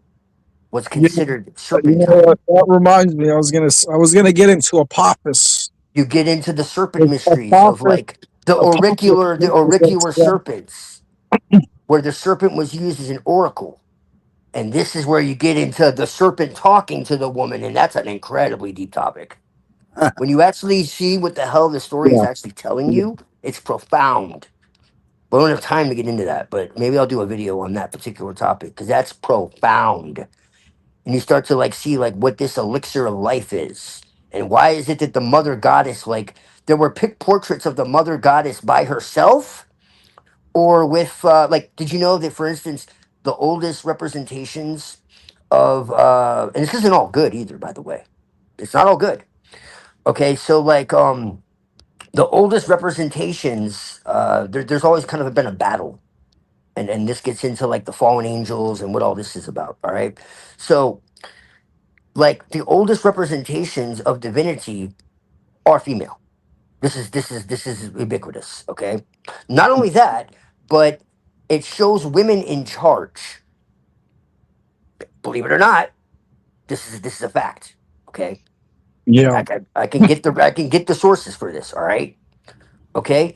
And the first anthropomorphization of gods was much later on. They were usually seen as basically hybrids or chimeras. Okay. And the woman was seen with a child, or what they call the sun lover. Okay. And this gets into like what I talk about, like the highest level of the Illuminati is female. People are like, what? Like, oh yeah. Make no mistake about it. Yeah. Okay. So and I talk about the eunuchs and all that. Like, what is this transgender shit really about? Well, look into like the rites of Bacchus and Cybele and all this. Okay, like they literally castrated themselves in order to be one with the goddess or whatever. So there's a dark side to it as The well. Galai. The galley, right? Exactly. Yes, and so they There was a lot of self castration too. yes. As ceremonial rites. Well, Ceremonial rites. there was a lie of paternity way back where they actually thought that the women created men through they created babies like basically through magic. Essentially they didn't really understand yet, and so they believed that their ancestors were coming back through the goddess. Like this is actually true. Okay. And so that's why the woman was considered in such a high esteem is because they believed that their ancestors were coming back through the woman. They didn't quite understand how procreation was occurring exactly, or at least they didn't realize like the how the male was like contributing exactly. Okay, Yeah. because the woman was associated with the cycles of the earth, and so she was seen as a portal of the earth itself, of the earth mother, and so Yeah, this. but Go ahead. but Twilight, I think Dom was trying to cut in a couple of times. Yeah, go ahead. I don't know if yeah, go ahead, Dom. Oh, it's fine. Yeah, I was just saying some stuff I don't know, so now I'm just listening. Yeah, blessings, bro. Yeah, I'll be here forever though. I might do a video like on particularly this because it's fascinating when you get into it, especially when you get into like what the serpent talking to the woman. most very likely means. It's because the woman is more receptive to this type of spiritual information, isn't it? Yes. Well, the oracles of like Delphi and all this, was 100%. Did you know that the Oracle of Delphi, like, with Virgil and all this, like, they translated his shit and all that, but like the actual phrase New World Order comes from the oracles of Delphi. No joke. It doesn't surprise me. Yeah. You know what Archaic says about them? Yes, I do. And he's right. Yeah, okay. Okay. Yeah, so that's, yeah. He says they're an intelligent. Revelation comes from the oracles of Delphi and the Egyptian Book of Gates. Yeah. Yeah. So it was actually pagan prophecy from a female cult. So wrap that around your head. And this really, I think this also highlights what females' power comes down to, is because, this is why they want to imbalance them so much. It's not really that they're just predicting things from the future. It's that they have access to information that they have, like a complete picture of everything that's going on within the geopolitical landscape due to their intelligence gathering, which I'm going to say sex is a big part of that. So they're able to use this information to help people who come to them because they know stuff no one else does. And this is women's power. It's yes. Like people say that men basically have all the force and the monopoly on violence. We do. Women are the best mediums too. Yes. So, and with that, it's been an honor to be up here tonight. I'm glad I did panel up. I'm glad I met you, Dominator, always. Sorry I didn't get to interact with everybody.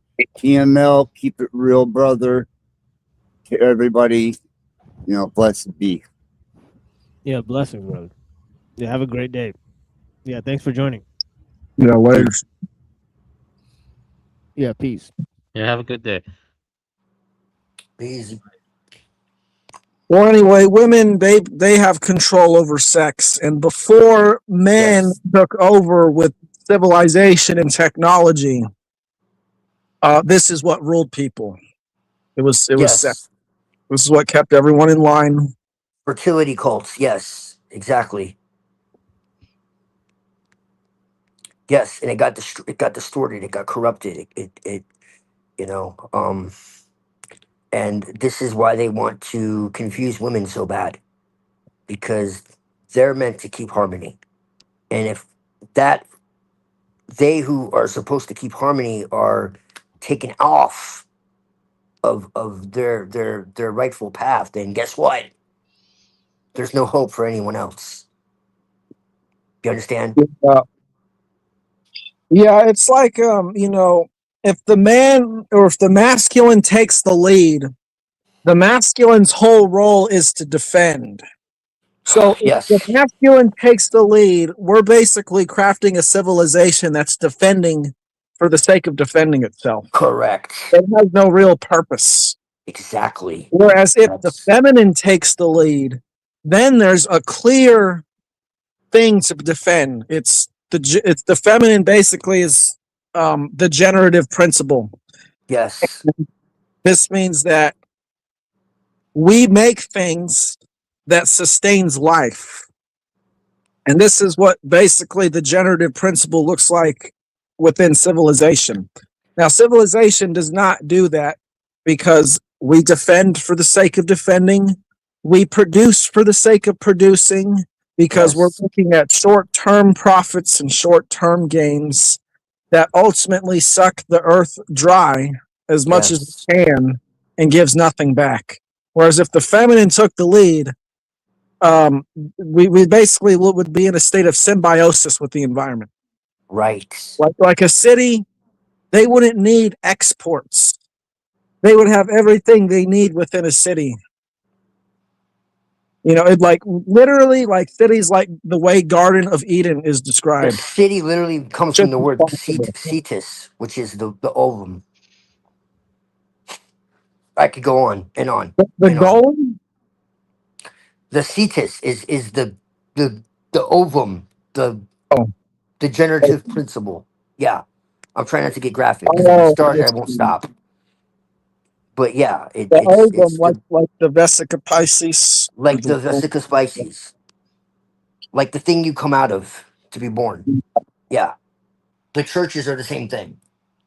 They're shaped in a like that's what it is. It's all yeah. I'd be here a long time, but yeah,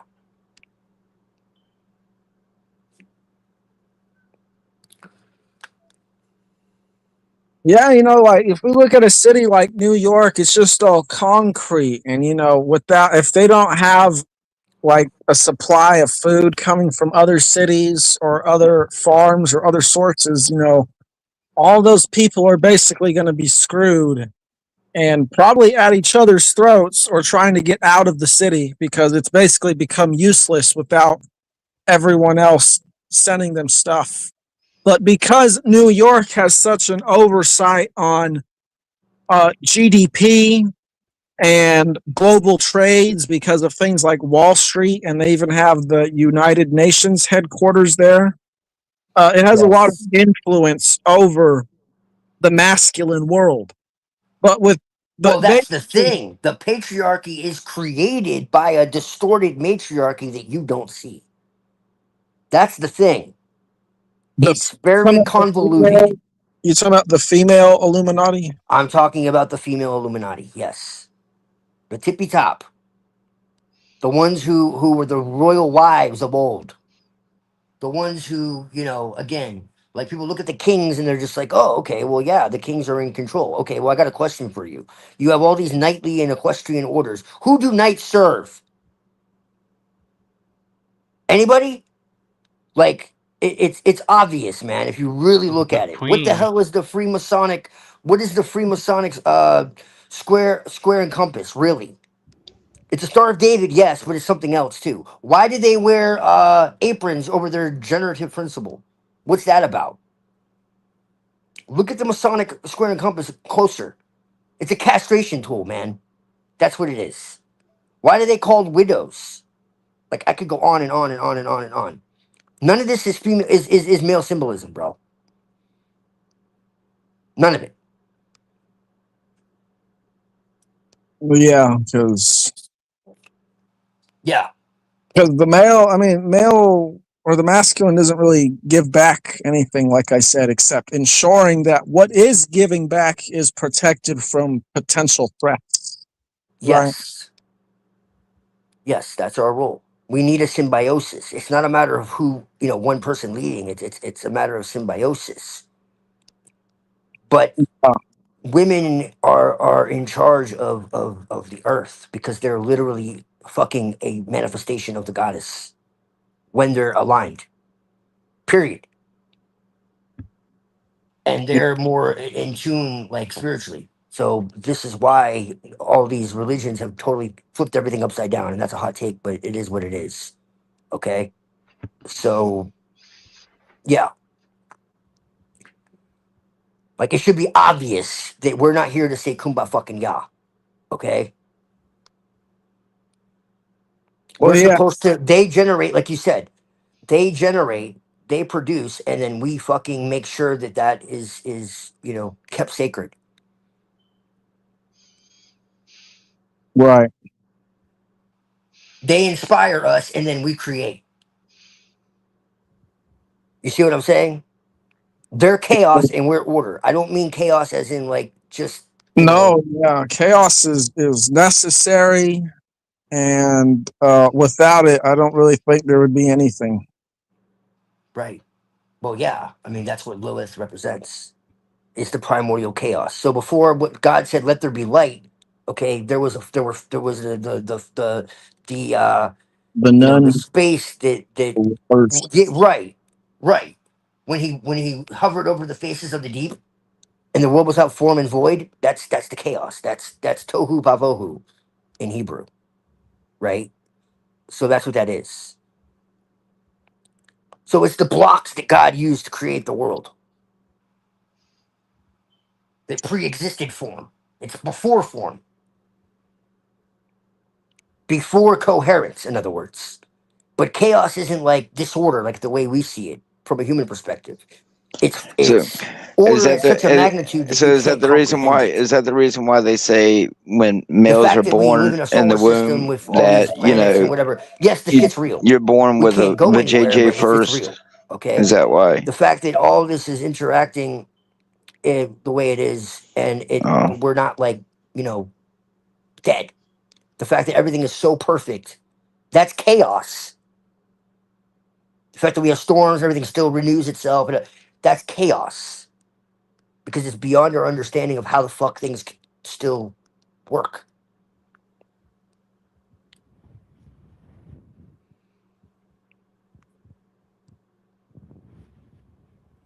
I think Lorp had a question. I don't know. Oh, well, then it's messing my sound up again. I'll be right back. it's irrelevant. Well, I don't know. It sounded like you were talking about being born with certain genitals, or Well, I things mean, outside of your control. don't they say that about science now or whatever, that even males are in the womb are formed with technically a vagina, but through the splitting of the cells or whatever, you grow male genitalia? I mean, that's what they say. So Yeah, I think it is. Yeah. which, I mean, I guess I can see it. I mean, I flicked a bean enough. I guess I can understand the similarities, but I don't know. Well, what came first, the egg or the seed? According to the AI, the chicken has to come first. Uh-oh. AI is wrong. Yeah, the AI. Yeah, the egg definitely comes before the chicken. That's why the egg is universal in all living things. So, wait, are you saying when God made chickens, it started off in an egg? He didn't just make the chicken? Are you questioning the sovereignty of AI? Oh.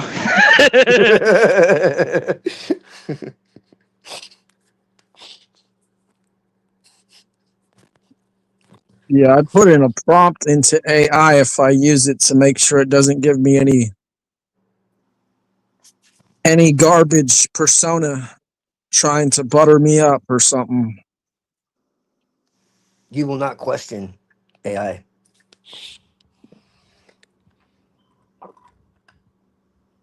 I mean, sometimes it says some good stuff, but you have to push it. So, Yeah, I mean, thanks for joining. oh. But yeah, we're probably gonna shut this down most likely soon-ish. So keep that in mind, everyone. Tomorrow we'll have a much longer stream. So come by tomorrow to all the people. But yeah. It was short but sweet though. Oh yeah. Usually For on sure. Tuesday I try to do like half of the amount of time I plan to do on on Wednesday and Saturday. I try to do like sort of like basically double the amount of, like, we try to do like maybe 3 to 6 hours, right? Usually per stream. So that one will be longer tomorrow. So come by tomorrow, guys. Also, we will be doing a stream on Sunday called Made by Machine Bob. That is on the Cyber Caliphate channel. So go and look on the Cyber Caliphate channel. There's a playlist available for the Made by Machine Bob streams where we look at other shows.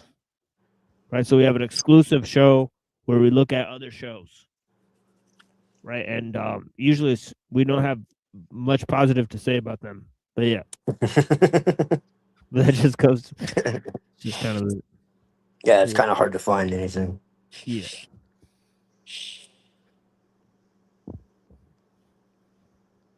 So it's largely negative. But yeah.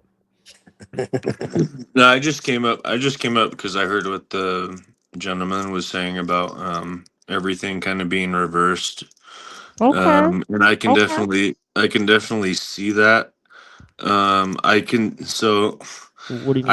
I see what he said that basically women are essentially Oh yeah, they're the talking about the go-getters.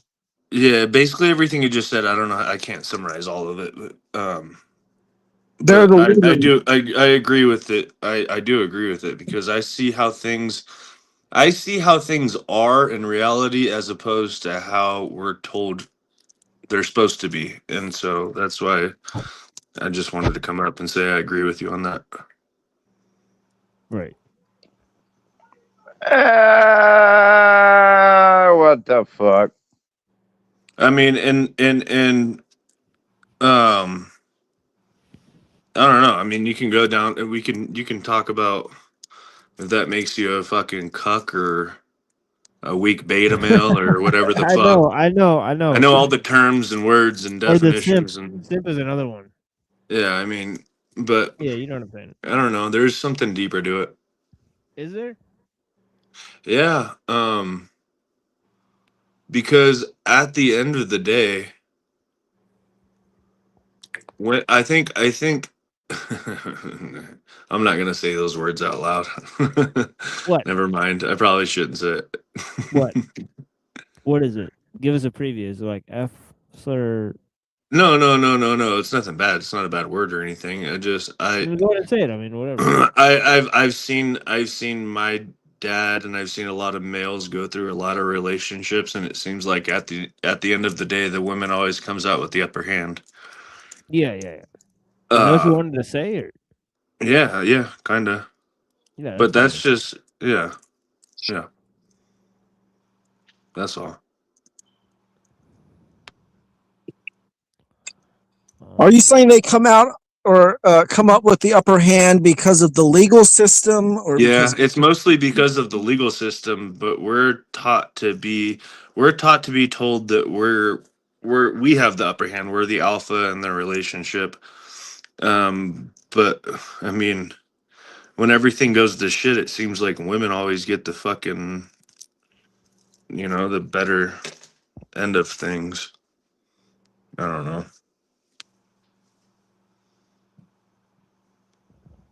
Yeah, the divorce court.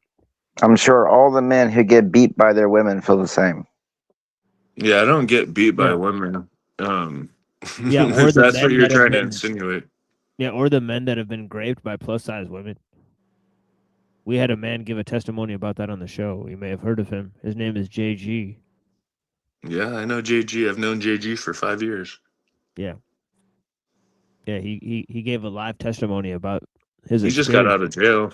Yeah. of being raped by a fat plus size Yeah, I think I remember that woman. story. He just got out of jail. He's fucking running from the government right now. So yeah. Well, I don't think you should really be saying that on He publicly told all live of us streams. that. That's like The past 3 days he's gone on Jack's stream and he's told everyone, "Yeah, I just got out of jail and I'm literally running from authority." Like he I'm running from openly the says it. police. Yeah, So I'll he say it on openly the live says it. stream. I don't know. That might be a LARP. Because who says that if they're actually running? is Right. JG, That's is when people like JG, do JG's the train hopper, white skater kid. A dumb criminal. does he have his own philosophy channel where he has debates? No. He train hops and he skates at skate parks and Oh, this is a different JG. Yeah, he had like Andre Nicotina, and then he just shows the scenery. Oh. He just plays hip hop music.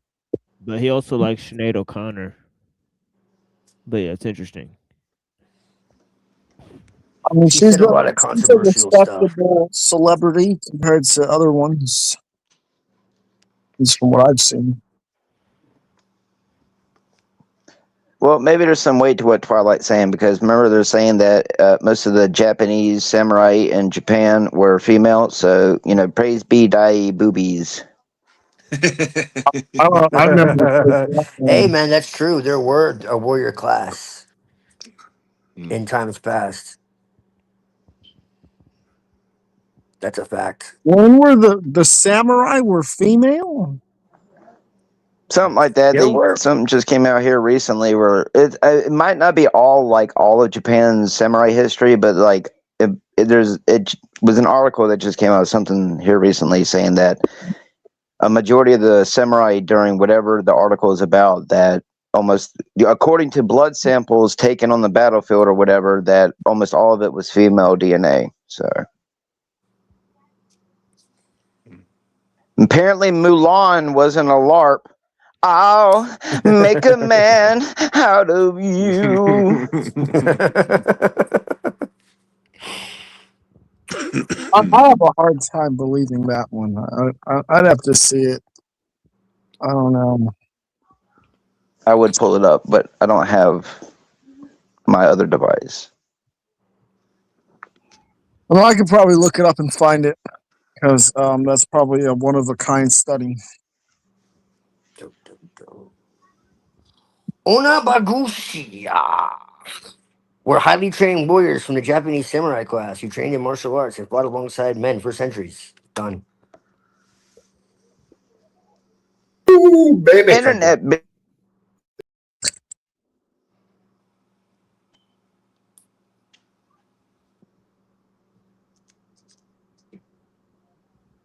The only way I think that would be the case would be if there was already. No, law- it is the case. I'm talking about with what Lorp says. How most of I'm the more interested are in women. female ninjas, personally.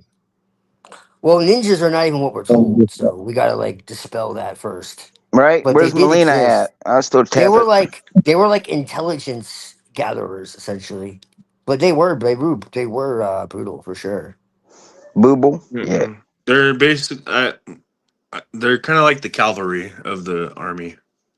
It's Right. fascinating. They go out and they get the intel and they come back. They really could like go invisible and shit though. It's pretty wild. Like there are some actual books on ninja, like for real books on ninja.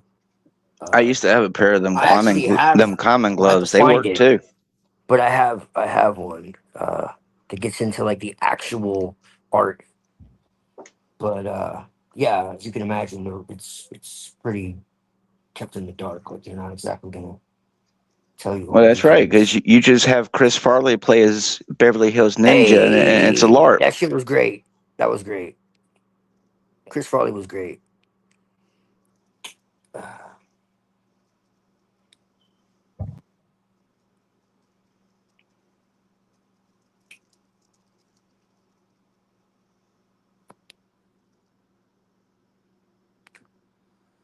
But no, there's been female warriors all through history. Oh Yes. yeah. So therefore, that is the evidence that my grand god is actually a female. So it's not a man in the clouds with a beard. It's got longer drapes. The opposite. Everything's the opposite. Oh. So it's so Jesus isn't a white male. It's probably a black female. For sure. Name like Shaniqua or Takesha or some shit. Definitely. Sagemon. Onabokisha. They're supposed to meet the same standards as men, often defending castles, managing estates, and engaging in frontline combat. Naginta. Long curved blade pole arm. Slicing, hooking, and tripping opponents. I Freaking have a question pole for arms? people here. Dang. Yeah. When I was So- younger, I always saw circuses as being creepy. I never liked the circus. Did you They guys are. like circuses? Like, I Hell find them- no. Hell no, bro. Yeah, same Hell, here. that shit is disturbing. When you see what they actually do to the animals, you realize you're right. Well, you gotta remember, technically, circuses started out as freak shows, so they're not exactly all about hee and balloons. It's just most people nowadays won't go to the freak shows to see, a guy with no arms and legs crawling like a worm, because that's considered From the bad. 12th century until the end of the 18th. So this wasn't like a one-time thing. Like this is for a long time. 1868, which is pretty modern. Honestly. Yes, I mean, Twilight. I mean, America already if you were Conan context. and you were standing Like, over and this is like said, Civil War. Valeria, wouldn't you want your woman to pick up a Okay. sword and and go and slice and dice with you?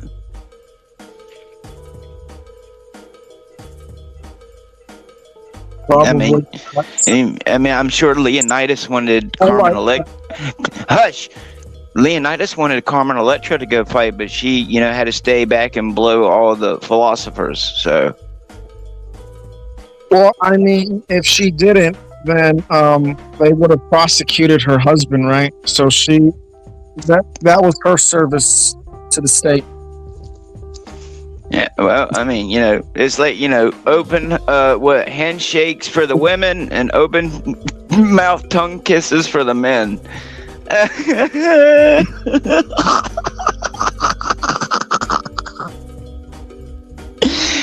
Oh my God! So, Twilight, are you saying that all my tenderness and love comes from divine femininity? I mean, I don't know where it comes from, man. I think there's a god and a goddess. I think they're one. As above. So, how would what is this fucking Sub-Zero and Scorpion? I'm supposed to choose between the two. How am I supposed to tell which one's which one's right, which one's wrong? You don't choose. What makes you think that one's right and one's wrong? I mean, I think it'd be more like Katana, unless like they're trans. I don't know. Well, that would be Melina, since she's trans species. But yeah, I get your point. Oh my God. Right. Yeah, that's why I didn't mention Melina. Jade's pretty cool, I think it would be Sindel. Well, she's brown, so. Honestly, I would get killed. Oh, right. Yeah.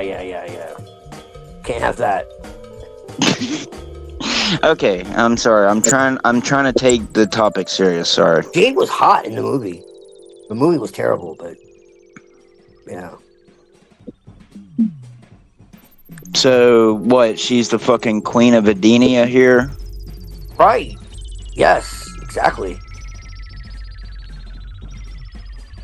Every fictional mother archetypal character you've ever seen is a representation of the gods. You think it's all just you think what? You think everything else is telling you stuff, but that's not, brother man? Come on now. I mean, no, not much has made me feel very much. Much has not made me feel very feminine. No, other than when I see a Venus hair commercial for razors. If you want to look to Mortal Kombat for the sacred masculine, it probably would be Raiden. I think. You need both.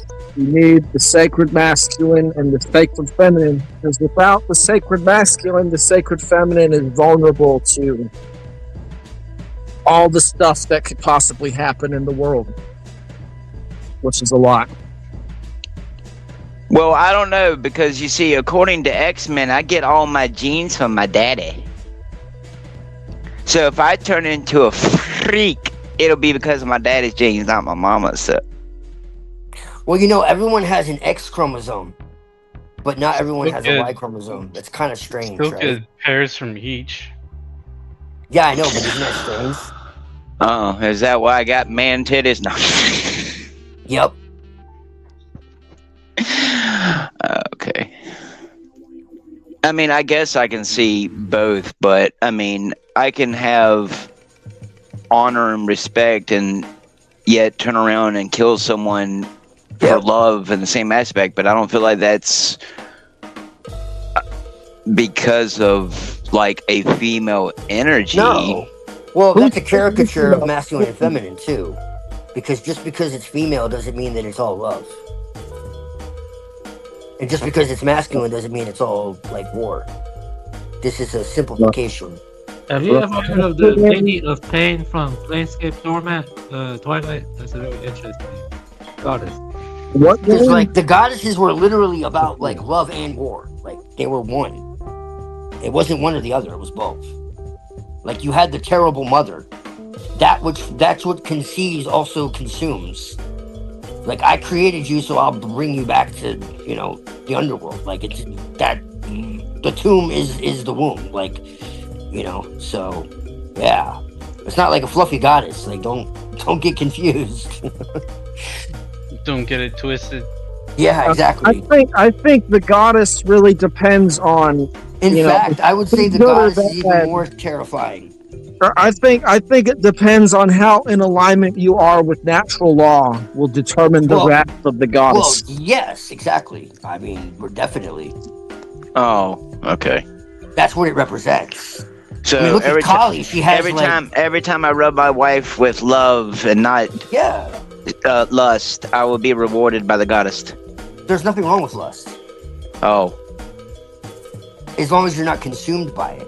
If you're I consumed can't by be. it, then there's a very big. I can't be like Lil Wayne and fuck all the girls in the world. Oh No, you can't do that. No, that's different. But I just want to show love. Well, Well, that's so not love, though. by building strong relationships Yes. and nurturing them so that they grow into something that you can remember Yeah, This throughout life. the Lady of Pain. She's that's like fucking cool. She's the silent, absolute ruler, guardian of in Planescape Torment, an Yo. impersonal transcendent force who enforces cosmic neutrality through annihilation and banishment, unmoved by worship and beyond all gods. Basically. But That's fucking. She looks amazing, like dude. she's gonna fucking drink my blood and. Yes. a good game. So Planescape Torment has incredible writing. I do recommend playing that game. It's an isometric RPG that came out by Black Isle Studios in the late 90s. Has a very good story, good writing. That is One of the best base. games. Planescape Torment. Yes, she appears in the game.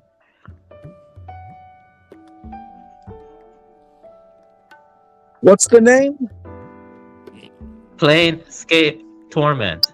No, of this goddess character. Oh, Lady of Pain. Oh, I wonder why. Is it the big pokey hat? I was-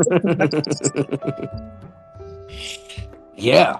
I'm gonna look that up. That's fucking cool. the Lady of Pain will only give her pain if you inflict pain on others. Forgotten Realms.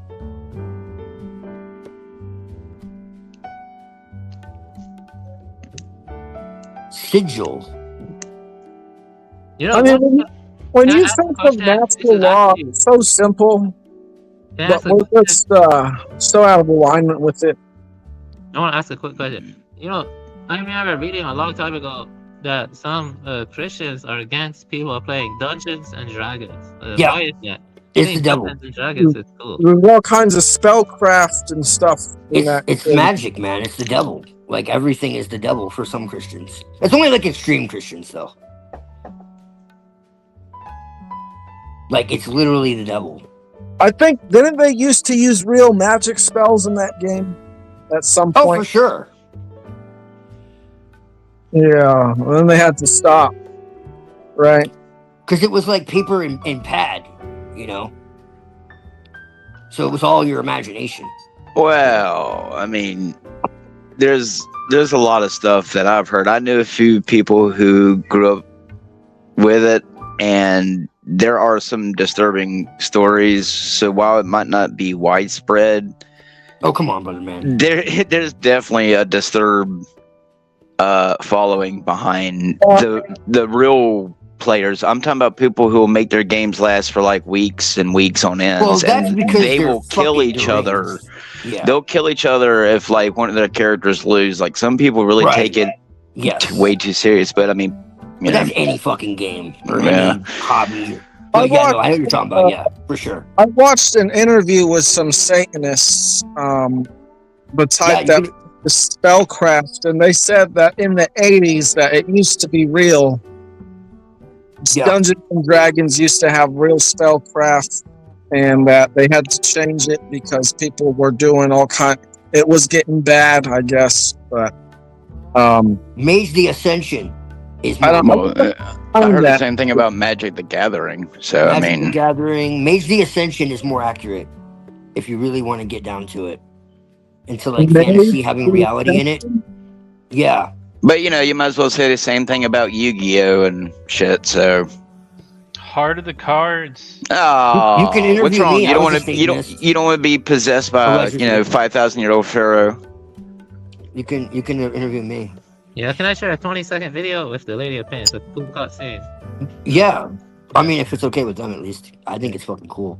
Oh my gosh, bro! Magic, the Ascension. I'm looking at it. Yeah, yeah. That's more accurate to like actual occult like principles and shit. Yeah, I'm just looking at this one card. Yeah, it's trippy There's shit. a lot going on. Bro, what?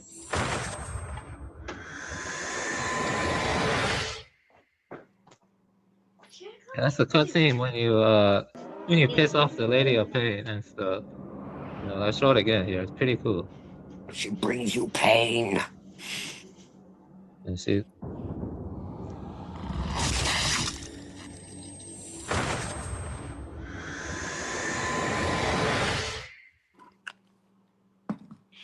It's cool. Yeah, the game has very good writing and Planescape Torment and deals with a lot of complex metaphysical stuff. Like the world of Yeah, I'm looking at it right now.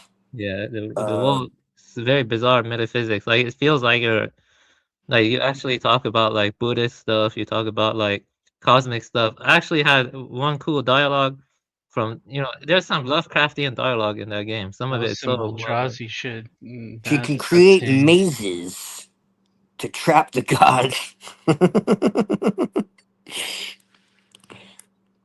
This is very Lilith. Like I get it. Yeah, okay.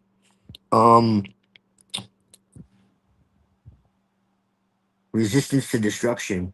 Yeah. That makes sense. Gods have limitations and fears, right?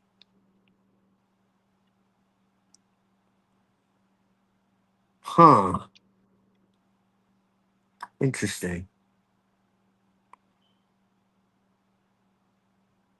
Interesting. I wonder what would happen if I tried to summon her, chaos magic style. To be honest, summoning her. Why not? They were a bunch of Poindexters or something. I mean, people. Oh, I wouldn't laugh, man. People use the Necronomicon and they think it's funny, but like, I know people that literally have gone to like the psych ward. The shit's real because people have like put energy into it. Plus, it's based in something real. So Yeah, it's based in real stuff.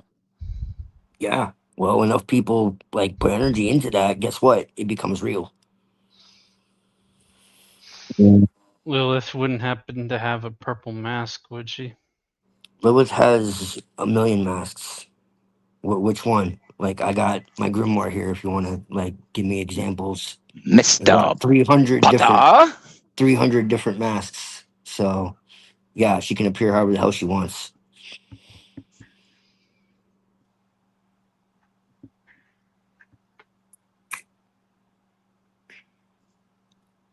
Something Nothing- wicked this way comes. Nothing is static with Lilith. Beep. I told you that's Lilith talking to you. There is no beep.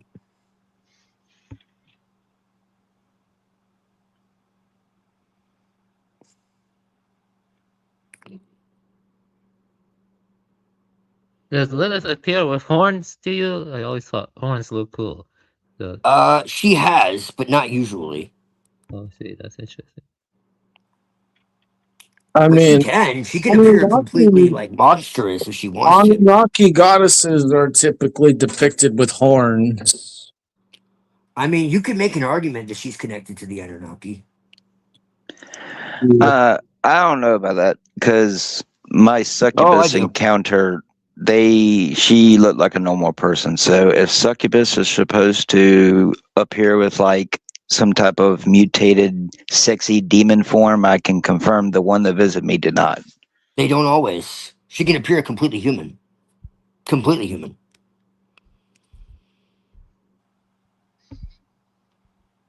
Yeah, I don't know. I've never had any experiences. I can tell you, it wasn't pleasant, sir. I've only had one experience with something like that. Let's just put it this way. I know how females feel. She won't appear to anyone who's not ready. I'll tell you that right now. But if you're open to it and you ask for it, she will appear.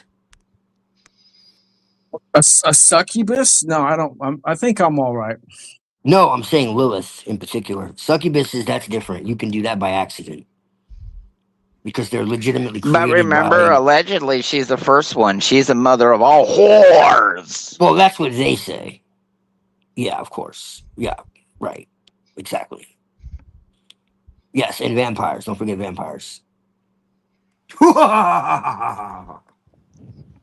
Oh, has this been Helsing? Fly, my darling, speed! Have you ever had any elves appear? Elves. Speaking of vampires, did you see the new Dracula, brother man? Yes, I did. It's a cult as shit. Or it's Dracula. Or my You talking about there's a connection Nosferatu? between Dracula and Frankenstein and the Sabbateans. But anyways, 'Cause there's a difference, right? There's a difference between Nosferatu and Dracula, right? Nosferatu. Yes. Okay, just I didn't know. I sorry, but I thought they were just different portrayals of the same entity. I guess. I mean, they are. The Nosferatu is the rip-off version of Bram Stoker's Dracula, but because of legal issues, they got in trouble. And I mean, it's in the free domain now. You can use his image all you want, but he was a knockoff version, and they got in trouble. Actually, I think the knockoff version is a bit cooler, but he does look kind of creepy. Yeah. Oh, the real bullshit! Dracula was Gary Oldman sanitized. walking around petting a white wolf, saying, "Nina, come What's look at my nipple." interesting is the original vampire was female, and they decided that they weren't going to go there because it was telling too Look much. at what your God has done to me. Blood is the life, motherfucker. Have you ever seen Lord of Illusions? No. But Watch I that saw movie. something. It tells you some stuff, brother man. Lord of Illusions. Watch that movie. Yeah, I'll check it out too. There's so much. It reveals a lot if you know what you're watching, and I know you're very astute at picking up symbolism and shit. So watch that. It's because of too much frequency. It's actually Clive Barker, but it went under the radar. Uh-oh. Well, Yeah. we all know what else he did. Well, yeah, and he reveals some stuff in this Oh. movie. It's about magic. Retards to some, intellects to others. It's about magic with a C. Allegedly, but then you keep watching. Cunts? and you Oh, wait, realize- that's a bad word. Shit, I can't say that. The CK. But then you realize it's a little more than that. Well, it's like a murder mystery on the surface. But yeah, just trust me, it's Well, just go really watch good. 13 Ghosts. I mean, Yeah. Ruh-roh, Raggy. Ruh-roh. But yeah, it's a good movie. I saw it when I was a kid, and I was like, "Damn, this is Well, none of this makes me feel female, so maybe it's a unisex god. Maybe it's none. Yeah, I think I asked you before, but you saw a dark song, right? Twilight Yes. Dark song. Yeah, that Yes. one was pretty good. Yeah. That's one of the best movies, in the Yeah, sense sorry. of accuracy with the occult. And Hereditary has actual invocations in it, which kind of surprised me a little.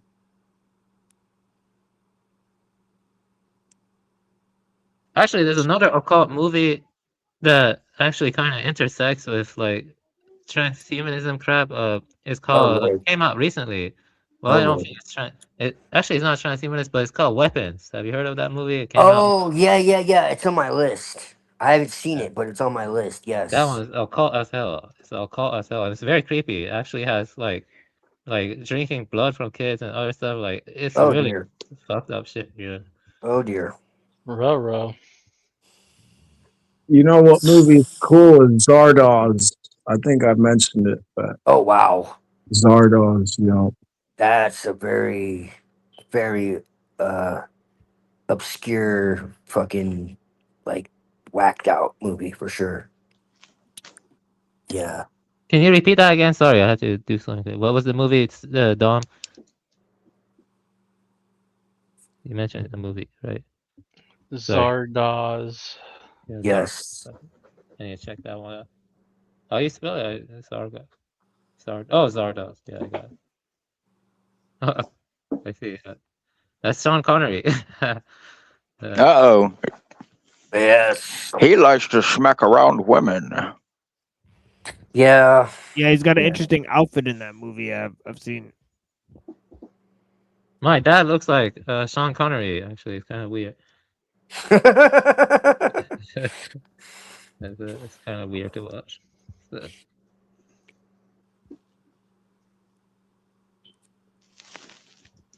Yeah, they need to get like some sort of Halloween stuff going with that.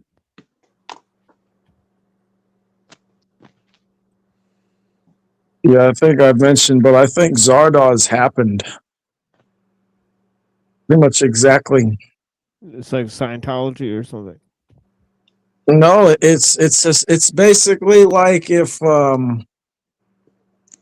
group of scientists got together, figured out how to make themselves immortal, and then merge with technology, and then separate themselves from the rest of the world. Oh. I mean, that's basically the agenda in a nutshell. Yeah. So has it already happened before, or is this? Well, yeah. I mean, are we in the Good question, sixth isn't it? version of the Matrix or the seventh? You tell me. Maybe this is the 666th. Wow. Just return to Zion. Oh wait, that's Jewish. Oh shit, yeah, it is.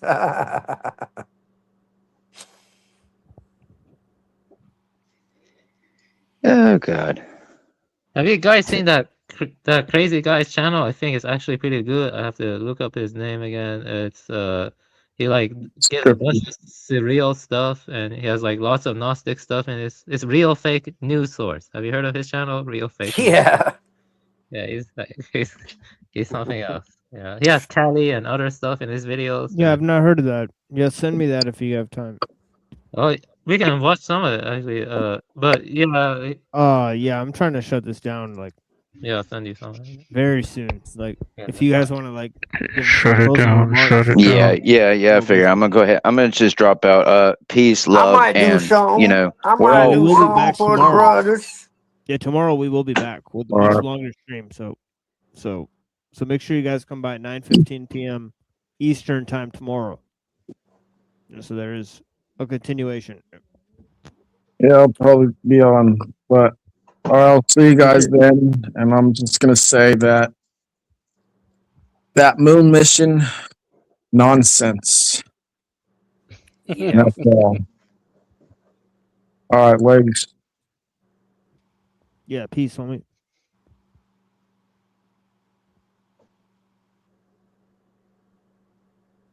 Yeah, who else wants to go? Yeah, unless you guys want to stick around and, Do not seek the treasure, but just there's always hope. yeah, you guys could stay on the panel and just listen to the music. There's always hope. Show will just end. Yeah, blessings, Lizard Tree.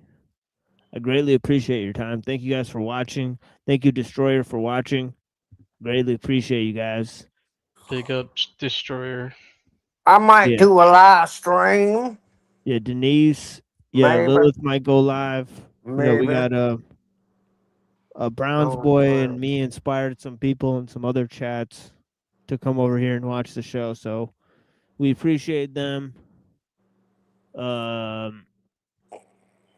for taking a lot of effort to flood the chat with their messages. So we also have this person here who just left. Oh yeah, Lorp.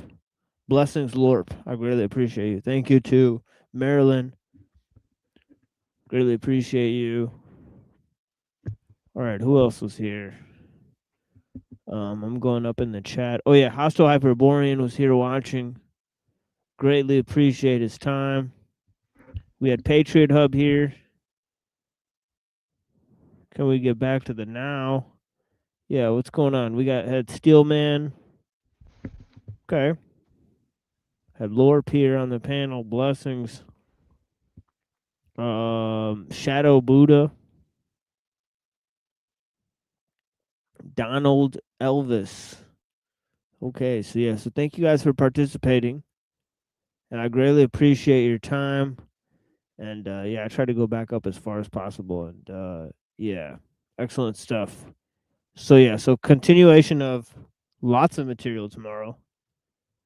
Right, including Alul, including Mumford, including Uncle Teddy and others. And of course we're gonna bring the connections with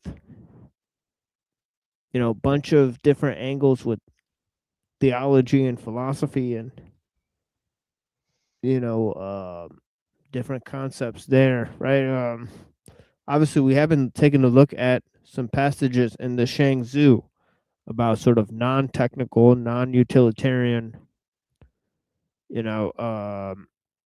sort of like the virtues of uselessness and whatnot, and also the butcher that never sharpens his blade, other portions of thought.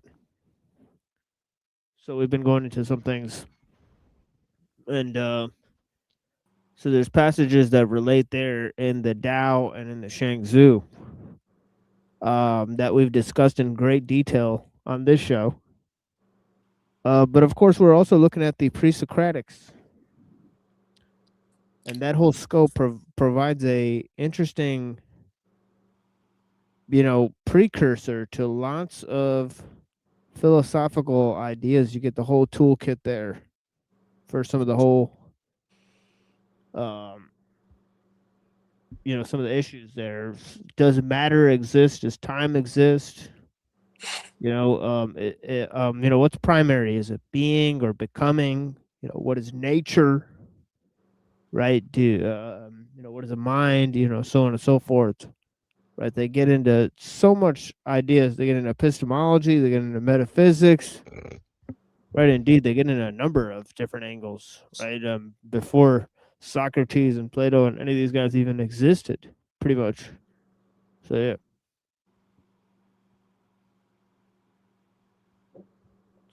So obviously, when they lay down this groundwork, it greatly affects the subsequent thinkers.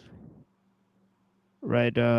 It basically lays down the entire scope for their presentation, as we've seen time and time again.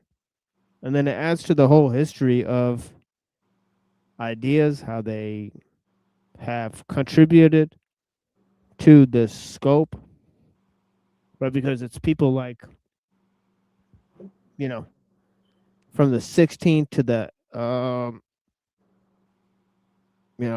to now, right?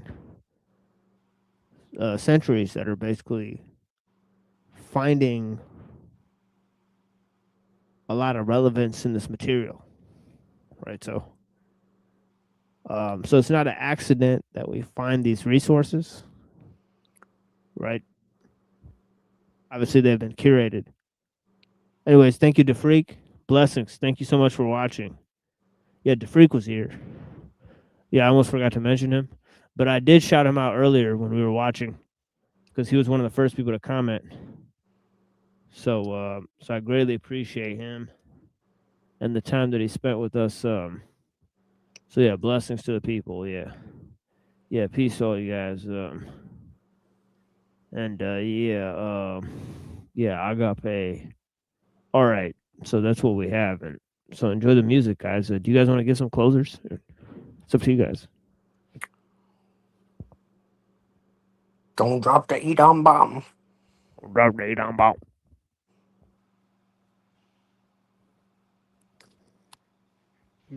Do not seek the treasure. Yeah.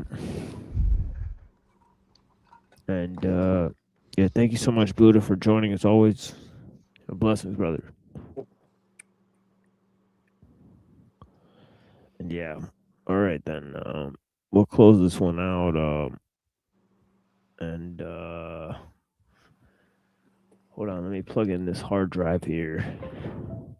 Oh wait, I don't actually need the hard drive. I have a file here that I could play with the DJ Crush. So yeah, so blessings to the people.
elements. About to take you through the 4 stages of nature, the combinations of that. Just like that. Kill I'm deep into the page. Each stage is like a maze. It's like sperm reaching the egg. I focus on the brain, cause it be the enterprise. It's like life within the center of the eyes. Send off the sound waves that are bound for days. The atom is surrounded with rays. My frame be the mercury. It circles degrees. Develop the strength like Hercules. Wisdom changes my continents. When I quiz them, I build up the confidence. You burning me is like trying to kosher a pig. I teach knowledge and culture to kids. I inject the rhymes into the depths of the mind. The proper insight gives effects on the blind. See, I don't entertain, I enter the brain. The killer priest always come and represent the name. A daily study stimulates the thought. Correct diet, I meditate and less talk. Makes me deep as the ocean floor. The ink soaks in and I'm prepared to explore. MCs fall like the city of Rome. I'm inspiring like Solomon and Witty in the dome. Yeah, writing rhymes with a liquid pen. Next to a pair, be the holy wizards. Knowledge I attain is mystic, realistic. There's hidden gems and sins if you missed it. Thou have to contain the power to unravel. It's like walking astray on the edge of earth with no map to travel. One false step, you're into the depths of darkness. The triple stage that's brave to the conscious. As I drag your mind off the edge of sanity and leave you floating, you have to figure your way back to gravity. Take it beyond the orbits of NASA at rates much faster. Your chest tightens up like asthma, and you'll be gasping for oxygen, inhaling fatal gas like headed from the hydrogen, drifting in the wind like a cloud that can't rain. You lack the element, so it's relevant to strain. Your brain lacks water like the moon, depending on the earth since you first left the womb. Words engraved to paralyze you in the mental. Too much weight to analyze the potential. Amounts of pressure that'll tilt your scale. And as for 85s, I prescribe it in Braille. The blind language, the deaf and dumb, I use sign language. Cause I was blessed to exercise stress and language. Niggas be straining with their 6 ounces. I'm splitting atoms and spilling holy water on their conscience. Traveling 186,000 miles per second to shine forth and spark thoughts if you can catch them. Catch them.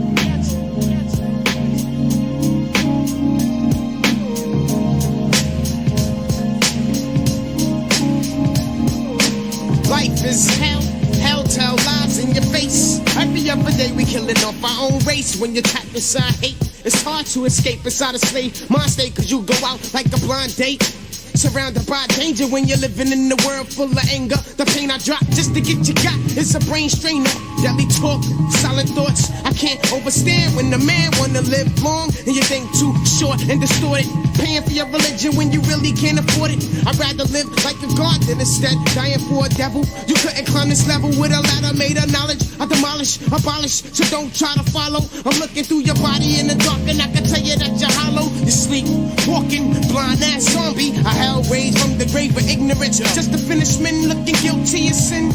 Crying deep within the mental, my soul is intoxicated, oppressed with stress, aggravation, pain and frustration. I can't take it no more as I journey through the halls of hell. Justice prevails, unrighteous will surely fail. Now may my enemies be defeated in the chambers of danger, facing life full of strife, filled with anger. Forced to enter an avenger of sin. I rule like the mighty lion as Iron tribe of Benjamin. Experimenting with all types of fucking gases. I got the potion to turn your flesh to fucking ashes. Atom shatter, elements start to scatter. Illusion dwelling in babble, mental confusion.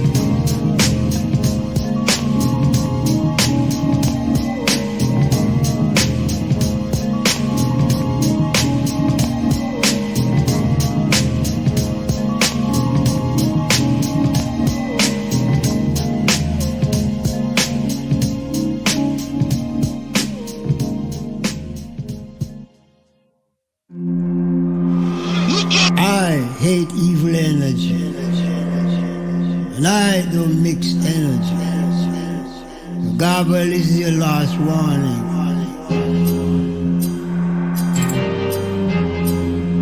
Tor don't mix energy. The magic hammer don't mix energy. Justice don't mix energy. And judgment don't mix energy. Rhythm.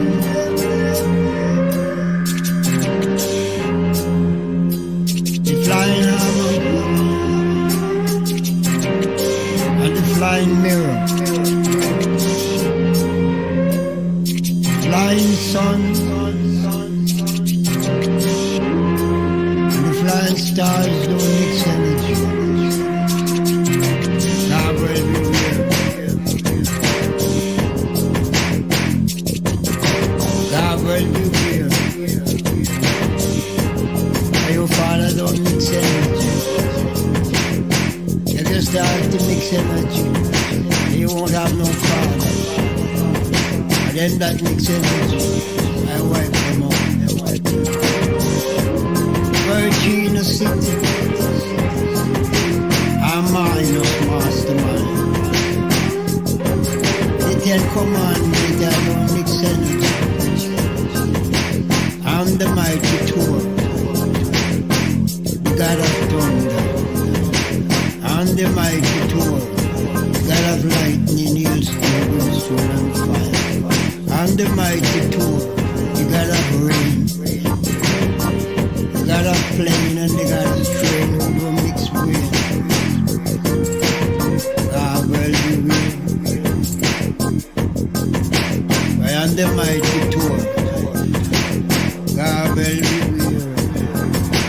I am the mighty tour with the mighty magic hammer. Wipe out, the magic mighty hammer. Wipe out, with the magic hammer. Why scooper,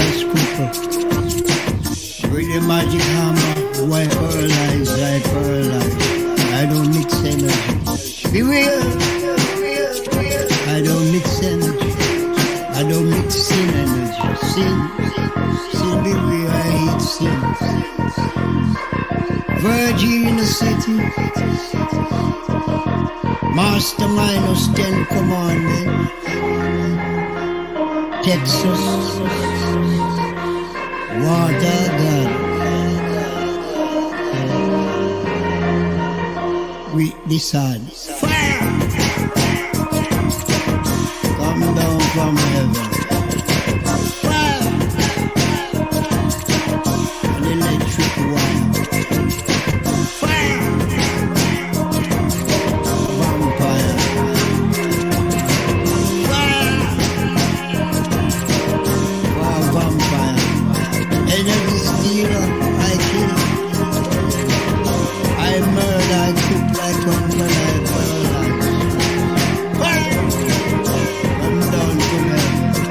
Wires going across. Oh shit! Oh shit! Fire! Rain come down. Ahuna. Wind blow.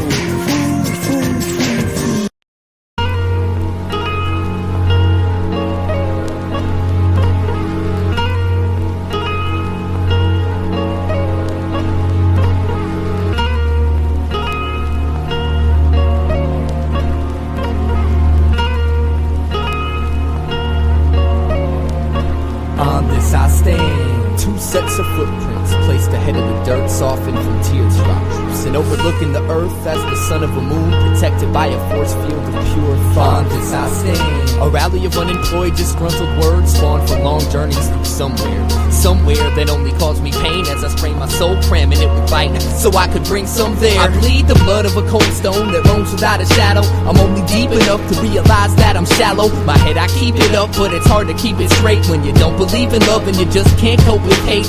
Metal rust, leaves turn into dust as the difference between love and lust clarifies its trust. If you only had an hour to sum your whole life up, would you spend that hour saying that an hour ain't enough? I've escaped the shell that bound me to cowardice. Now I'm faithful to the wind, but compared to it I'm powerless. The first step was made and it was a fair accomplishment. The pond was sitting still, so I threw a rock in it, and as my reflection rippled it all became clear. Seasons always change, so there's no reason for fear. We made an autobiography of our pivotal years. It's all I got and I'm giving it to you because I care. See, a lot of the time humans as artists exist in a self-projected state of falsehood. We're either too close to our image to be objective in our perception, or too far away to be subjective in any matter. This only widens the void that social conformity introduced to our souls at birth. And so I write. But I don't write without the intention of objectivity or attention on the image, but only as an omnidirectional bridge between the several floating tunnel-structured realities present in comparable space and time. See, I don't write for the future, I write about the future. For the present, I write with my past,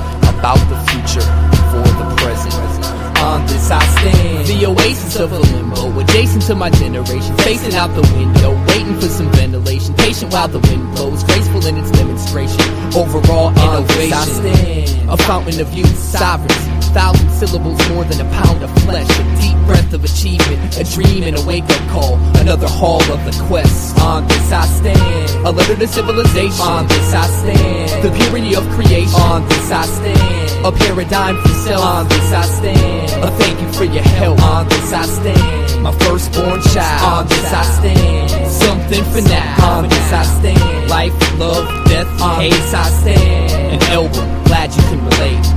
Peace.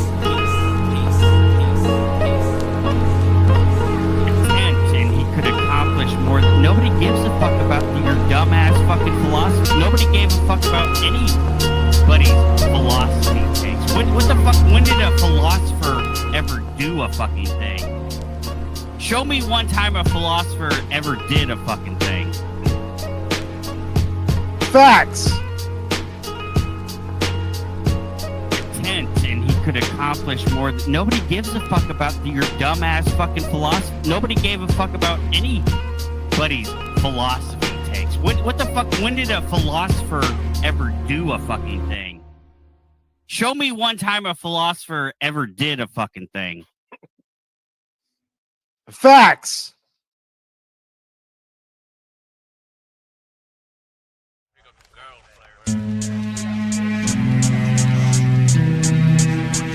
Okay, everyone, put away your boyish desires, your buoyant sighs, your rolling eyes, your lust for rolling rock, your lust for getting rocks off with others' follies, all your desires for couch and TV, pick up a book, pick up a shovel, put down the gun, throw the fist, throw intelligent words in this game of conversation, try get to arrangement, dollars and sensibility, intelligence and ability, eloquence and nobility, delicatessens, treat your girl like you treat your TV, how you should use your headphones and positive role models, try staying home, stop trying to prove, stop trying to be, stop trying to do, just be, prove, do and exist, go to college, respect your mother, look out for your little sister, respect no one except yourself, treat all others how you expect, in return, exercise intellect, if you lack it pretend, call few people enemies and call fewer people friends, don't do it for the wealth, do it all for the love, love everything you do, and do nothing half-heartedly, be what you speak, man, never speak on what you be, even if you're lost, front like you got a plan, it ain't that hard but stand if you're ready to be a man.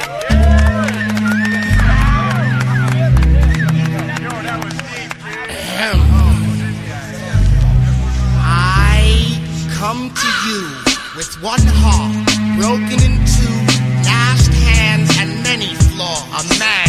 In return, I ask only an egoless, unbiased listen. For what I speak of offers freedom from mind, freedom from unfocused impulse, freedom, and not at all the spangled Yankee Doodle Union musket and compass sense of liberty which our forefathers in Hollywood have fed and sold us for scores. I'm alluding and rightfully salvage clear-headedness, a composed, faded state of human being. No grand inquisitor myself, I pour forth a pensive, frown upon and frustrated, humble. However furious this reason for being here, this well you found is phenomenal alone. In the immortal words of Oliver Wendell Holmes, a mind that is stretched to a new idea never returns to its original dimension. Simplistically, topsoil is no seashell full of bitter ocean body, but it can be, changing for and from triumph to mystery. Every somehow has a place where you dare not set foot and can't see a thing. So weave those silver threads into soul-level bonds and be unbounded, no longer manipulative. Let it go, go. Let the wandering take it all in, generate, make you yours. My masters, my pupils, my equals. Drop, decorate. I implore you, just think.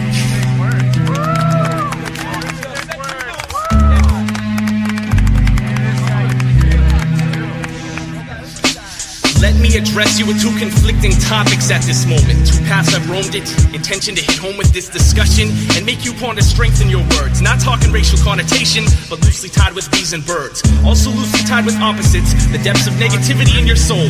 Let it take control and you proceed deeper into the hole of self-destruction. It's obstruction of the opposite feeling. My fellow men and women, it's love and hate with which we're dealing. I've experienced both words. Let's ponder my theory and thought on these two and the correlation that each other has brought. I've sought the answer and I found that hate is stronger than love. I love to hate you, I hate to love you. Hate always ends up above. It's much easier to say you hate than to say you love a person, but easier to say you love material or love currency when it's dispersing. I realized long ago that either word is a delicate topic, so hence the circle on my finger. IDO on that day was my flow. And although I see many problems in my fellow man, hatred of others is absolutely not my master plan. My other spiritual habits taught me much about my true feelings. I was slipping into mental remission, but was brought into the healing process. I consider myself blessed when I think. Floating up above the majority makes others look like they sink. Hating, you give up nothing. Love, you give it up all. So I smirk at all of y'all while you await my downfall.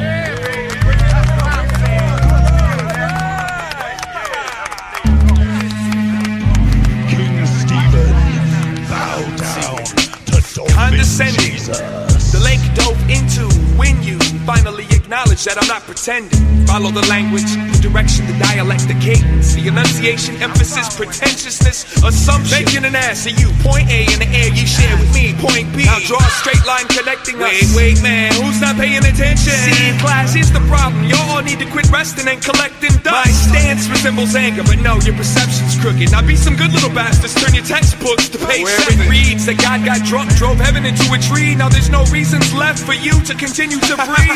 Just joking, only trying to see who's listening. Now heads up, time to test the potential of your faults. And the results will stay confidential for as long as you face the front of your self-esteem. Lose focus, get broken at the seams. Let's open up the discussion for comments to compliment your circumcised mind state while I ride on your anxiety. Trying to speak to class and justify the act of pointing my finger at your head and asking you what the fuck is that? Thank you, thank you.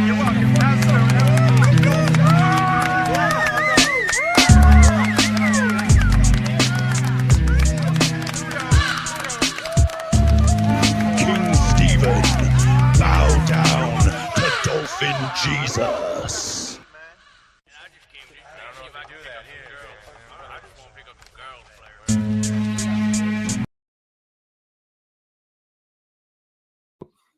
King Stephen, bow down to Dolphin Jesus.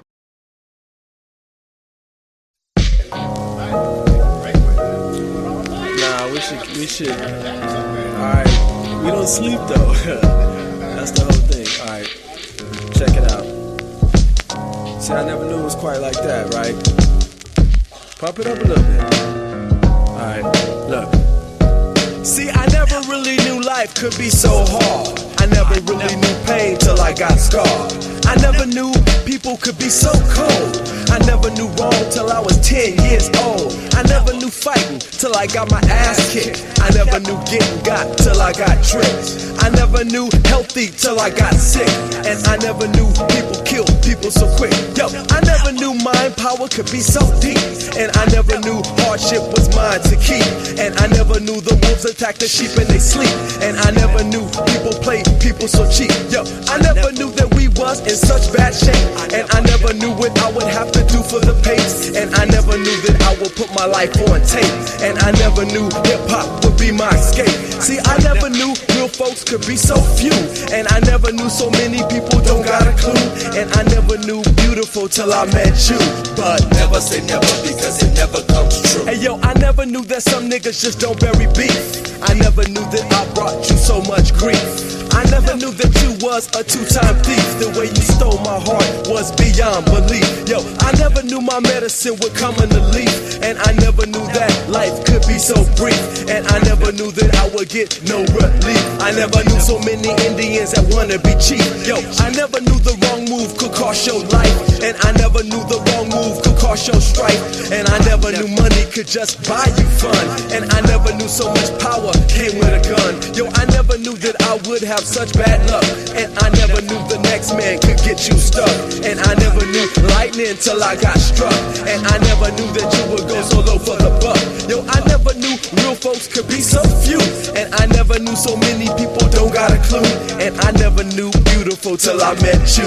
But never say never because it never comes true. See, I never knew the future would be like the past. And I never knew a woman could just slang that ass. Yo, I never knew that you was so sassafras. I never knew that you played the game so fast. I never knew that there was no time to waste. And I never knew no one who could take your place. Yo, I never knew reality till you showed me a taste. And I never knew how you made my heartbeat race. Yo, I never knew courage until I got brave. And I never knew discipline until I behaved. And I never knew freedom until I became a slave. And I never knew that I would take this to the grave. Yo, I never knew that I had so much to lose. And I never knew I had so many to choose. And I never knew our ego was so easily bruised. And I never knew the game until I studied the rules. See, I never knew real folks could be so few. And I never knew so many people don't got a clue. And I never knew beautiful till I met you. But never say never because it never comes true. Never say never because it never comes true. I never knew that it would be about the revenue. Never say never because it never comes true. Oh, I never knew that you didn't know what they was telling you. Never say never because it never comes true. I never knew it's about the heaven and the hell in you. Ha, yeah. Never say never because it never comes true.